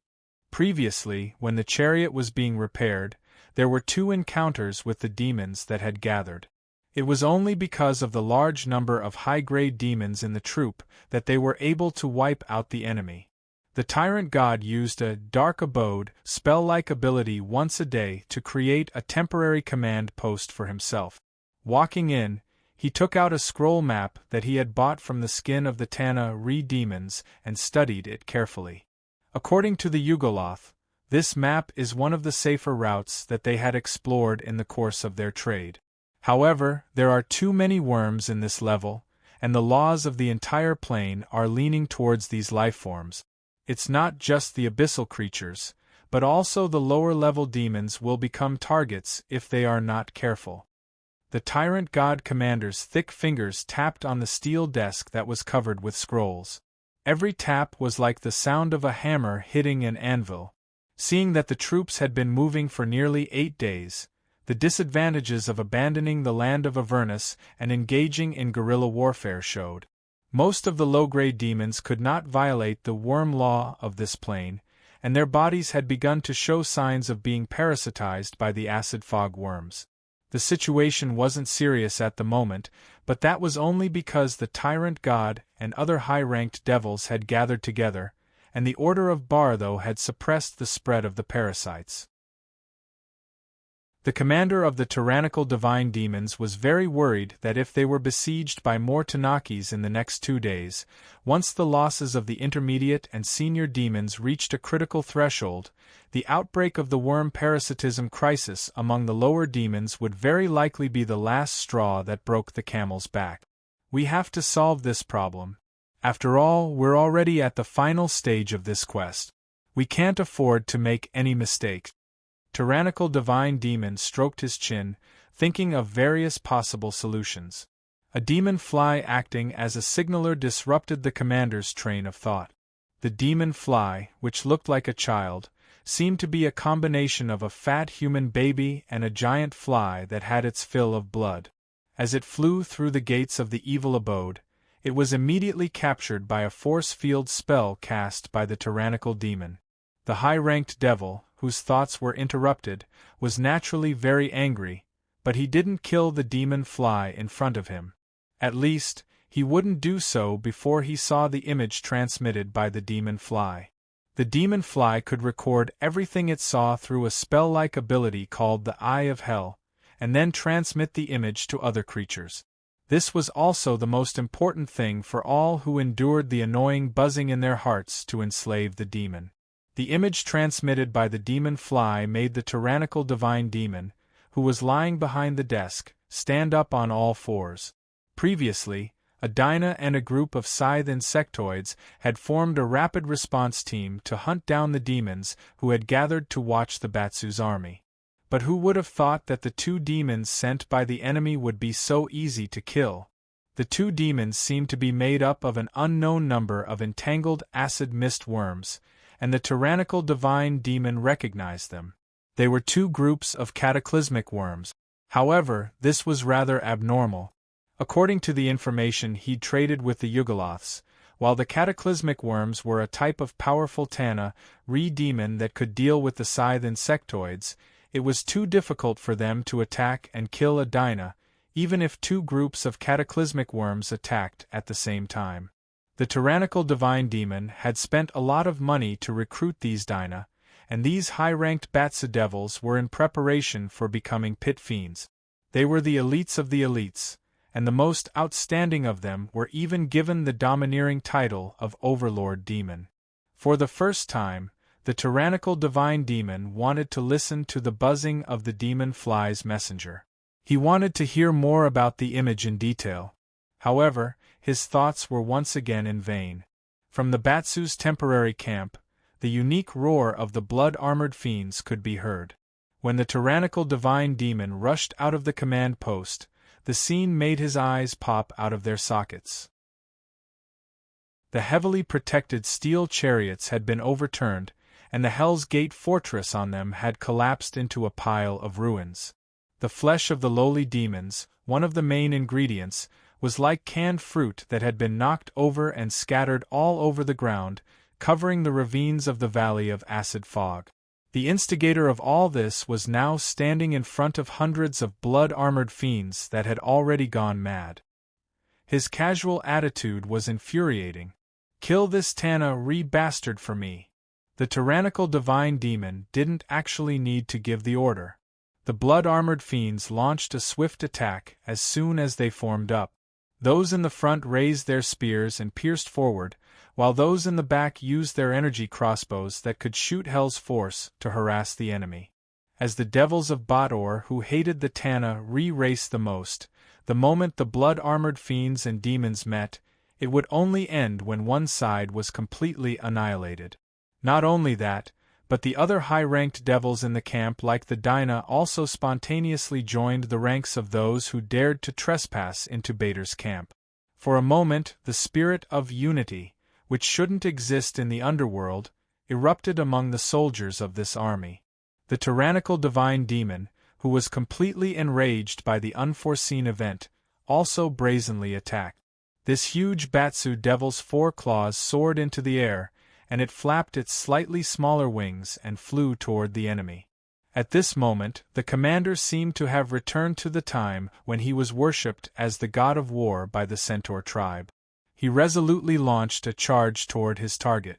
In the face of all kinds of attacks that came like raindrops, this guy who had single-handedly killed his way into Batsu's camp said calmly, "Command, mass deterrence." As soon as he finished speaking, the command spell seemed to form a substantial ripple that spread to half of the camp in the blink of an eye. All the creatures within this range were forced to use their willpower to resist. If they didn't succeed, they would enter a state of shock and stupefaction. Most of the blood-armored fiends who were closest to the spell directly fell into a state of shock because of this sentence. Chapter 73. As a former false god, the tyrant god was immune to the effects of the law intimidation. Some of the more powerful Huna demons were also released from the state of awe. They were only slightly affected by it. However, the other Batsu in the camp were not so lucky. Most of the devils had fallen into a sluggish state and could only rely on the power of their souls to break free of the restraints on their bodies. Those who were lucky enough to escape had their strength greatly reduced due to the difference between their souls and their bodies. "Who art thou?" The enraged tyrant god commander attempted to use the call to disturb his opponent while waving the two-headed spear he usually used as a scepter at the terrifying enemy without hesitation. The two-headed spear's attack did not work. A force-field palm appeared out of thin air and blocked the Batsu commander's attack. The tyrant god recognized this spell, Bigby's grappling palm. To be able to casually cast a 7th-grade spell with a force field that was comparable to his full-powered attack, the enemy was a powerful spellcaster that could not be underestimated, regardless of whether he was a warlock or a wizard. "I am Hemtar, the second body of a dragon," the enemy who easily blocked the tyrant god's attack said calmly. Sudden shock was an apt description of the former false god's feelings at this moment. The tyrant god was not an ignorant person. In fact, from the fact that he was willing to spend a large sum of money to purchase a relatively safe route from the merchants of Yugros, one could see how much importance he attached to the intelligence-gathering work of this military operation. Hemtar, an independent intelligent organ that the tyrant worm had named after its creator, had long been included in the Abyssal Expedition Memorandum by the tyrant worm. Although there was not much reliable information about it, just the fact that it was a part of the body of the tyrant worm, which was as powerful as a true god, was enough to prove the degree of threat this Hemtar posed. Even if the tyrant god was once a false god, his authority could not compare to the demon lord who ruled over an entire level of the acid fog canyon. Moreover, this was an away battle in the enemy's territory. The Batsu commander immediately understood the contents of the message sent by the Fly Devil. The complete annihilation of the scout team led by the Quanas was probably due to this person in front of him. Of course, since things had already turned out this way, the tyrant god had no reason to sit still and wait for death. Moreover, there was no such thing as surrendering on the bloody battlefield, and there was no preferential treatment among the devils and demons. He could only use all his strength to fight for a way out. But what puzzled him was that after nearly 8 days of rapid march, he had clearly verified the safety of the Yugro's trade route, so why did such a deadly second body of a dragon suddenly appear out of nowhere? He was puzzled, but there was no time to think about it, because after Helmuter introduced himself, he began to attack fiercely like a storm. Due to being nourished by the power of faith of the Centaur tribe, the tyrant god had a great advantage in both damage resistance and immunity compared to other Batsu devils. Most tyrant gods were easily immune to the damage caused by cold, electric, flame, poison, and sound wave. Therefore, Helmuter's tactic against this great demon was to first use a field spell to compress its space of movement, and at the same time, use field control spells such as Petrification Ray, Weakening Curse, and Anti-Magic Ray to weaken the defensive advantage of the idle armor on the surface of the opponent's body. Then, through the Summoning Pagoda, he dealt with the other Batsu devils that swarmed over and did not let himself fall into a state of being pincered. Although Helmuter's tactic was simple, it was extremely efficient. Although he had now come to the camp of a Batsu devil army alone, it should be noted that this camp was in the acid fog canyon of the bottomless abyss. Thus, when a demon lord's avatar activated the Summoning Pagoda, the demons that responded quickly neutralized the tyrant god camp's advantage in numbers. Most of the blood-armored fiends had just recovered from the effects of the intimidation of order, and they had to rush around to put out the fire. They used spells similar to dimensional anchors to prevent the demons from rushing in after responding to the summons. They had not even truly fought the enemy that had caused all this, and they had no choice but to withdraw from the battle between the higher-ups. This situation made these Batsu soldiers who had dedicated their lives to bloody battles extremely angry, but there was nothing they could do. The only ones who could help the commander of the tyrant god camp were the Hornas that had been recruited at a high price. This group of Batsu elites were the elites of the elites, and the strength that they had constantly trained to become pit fiends was finally put to use. They were extremely brave warriors, and would rarely choose to retreat, even in the face of a powerful enemy. The glory of killing an Abyssal Lord's avatar motivated them to fearlessly brandish their spikes and chains as they charged through the air. However, there were 2 other uninvited guests of the Thanur, blocking their path of charge. If the tyrant god had looked carefully, he would have realized that these 2 pagodas were the 2 calamity bugs that had annihilated the scout team. These 2 calamity bugs were not ordinary calamity bug. They had been born even earlier than the dragon's secondary body, Helmuter. They were primitive creatures created by the tyrant worm, and were the source of all calamity bugs. If one looked carefully, they would be able to see some clues from the color of their bodies. The acid mist worms that made up the bodies of these 2 cataclysmic worms had a rather obvious structure, and the color of their bodies was closer to the dark brown skin of the worm tyrant. Not only did they possess physical strength far surpassing their peers, but they also possessed the body structure of an artisan that could store magical power. My name is Bug Legion, because we have the numbers. Come into my bowl, you flying bighorn goat. Where do we have a bowl? Shut up. Why don't you just eat it, just like what you did before? Ha ha ha ha, seconded. The calamity bugs' bodies were constantly transmitting the words of the acid mist worms. It was as if they were responding to the purest law of chaos in the abyss, and they had become even more powerful. Whoosh, whoosh, whoosh. Several acid mist worms that were rooted in the bodies of these demons shot out like sharp sword. Most of them pierced through the bodies of the calamity bugs that were dodging the potions. Although this attack couldn't kill a greater devil, the two groups of calamity bugs were like fishing lines being reeled in. They dragged the dreadnought devils, who had their hearts pierced, to the ground of the acid fog canyon. During this period, the victims all swung their weapons, either slashing or poking at the worm's fishing line, that caused great damage to them. However, only a few of them were able to achieve the desired effect. Most of the weapons of the Huna demons were repelled by the tough and slimy worm's skin and did not have any effect. The calamity bugs that were dragged down came into close contact with the ground and fell to the ground. I'll kill you while you're down. Don't let the wrong one go. Slaughter these flying bighorn goats. The cataclysmic swarm would not let go of the opportunity to beat the enemy while they were down. Just like Orochimaru's hidden shadow multiple snake hand in Naruto, an unknown number of acid mist worms gushed out of the cataclysmic swarm and attacked the Kunonaji victims, who were dragged to the ground. These acid mist worms were responsible for scaring, restraining, attacking, and so on. They were able to achieve a multi-hit combo, and the calamity bugs that were tangled with them could only grind against the ground.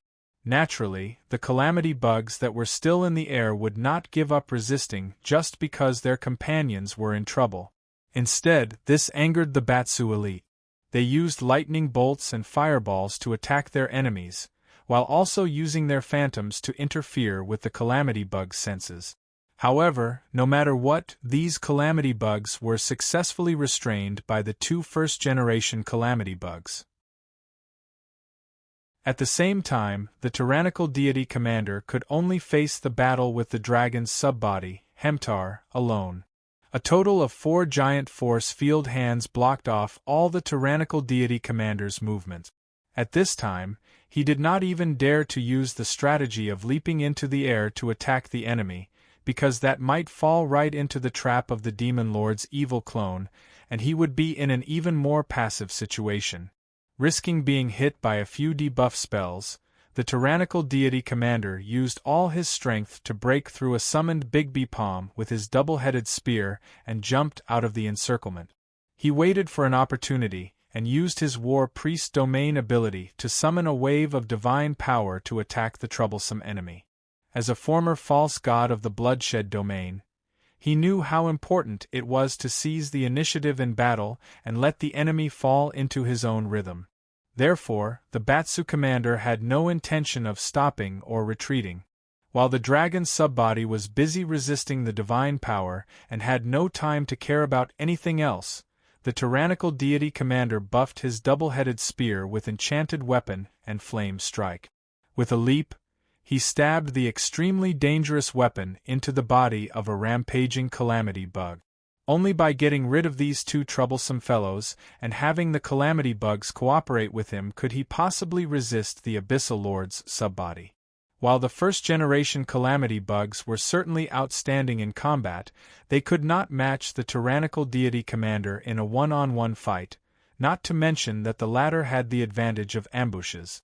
Thus, when the twin-headed spear that was emitting sparks due to the buff of the spell was stuffed into the body of the fiend worm, the lively swarm of calamity worms was instantly blown into countless pieces.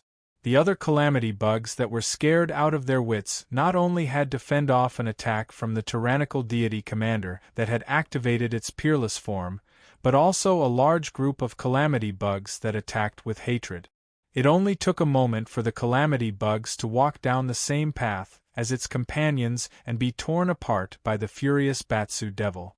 However, when the tyrannical deity commander and the calamity bugs turned their weapons to their powerful opponent, Helmuter, they found that the Abyssal Lord had already recovered from the divine power attack and was even watching with great interest as the tyrannical deity commander and his calamity bugs were wiped out.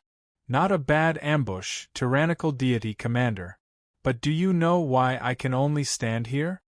Before the demon lord's clone could finish speaking, a gigantic maw tore through the cracked earth of the acid fog canyon and swallowed the tyrannical deity commander and most of his subordinates.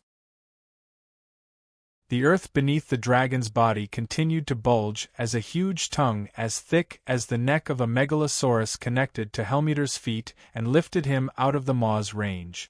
Because I never had freedom either, ha ha ha ha. The tyrannical deity commander was dead.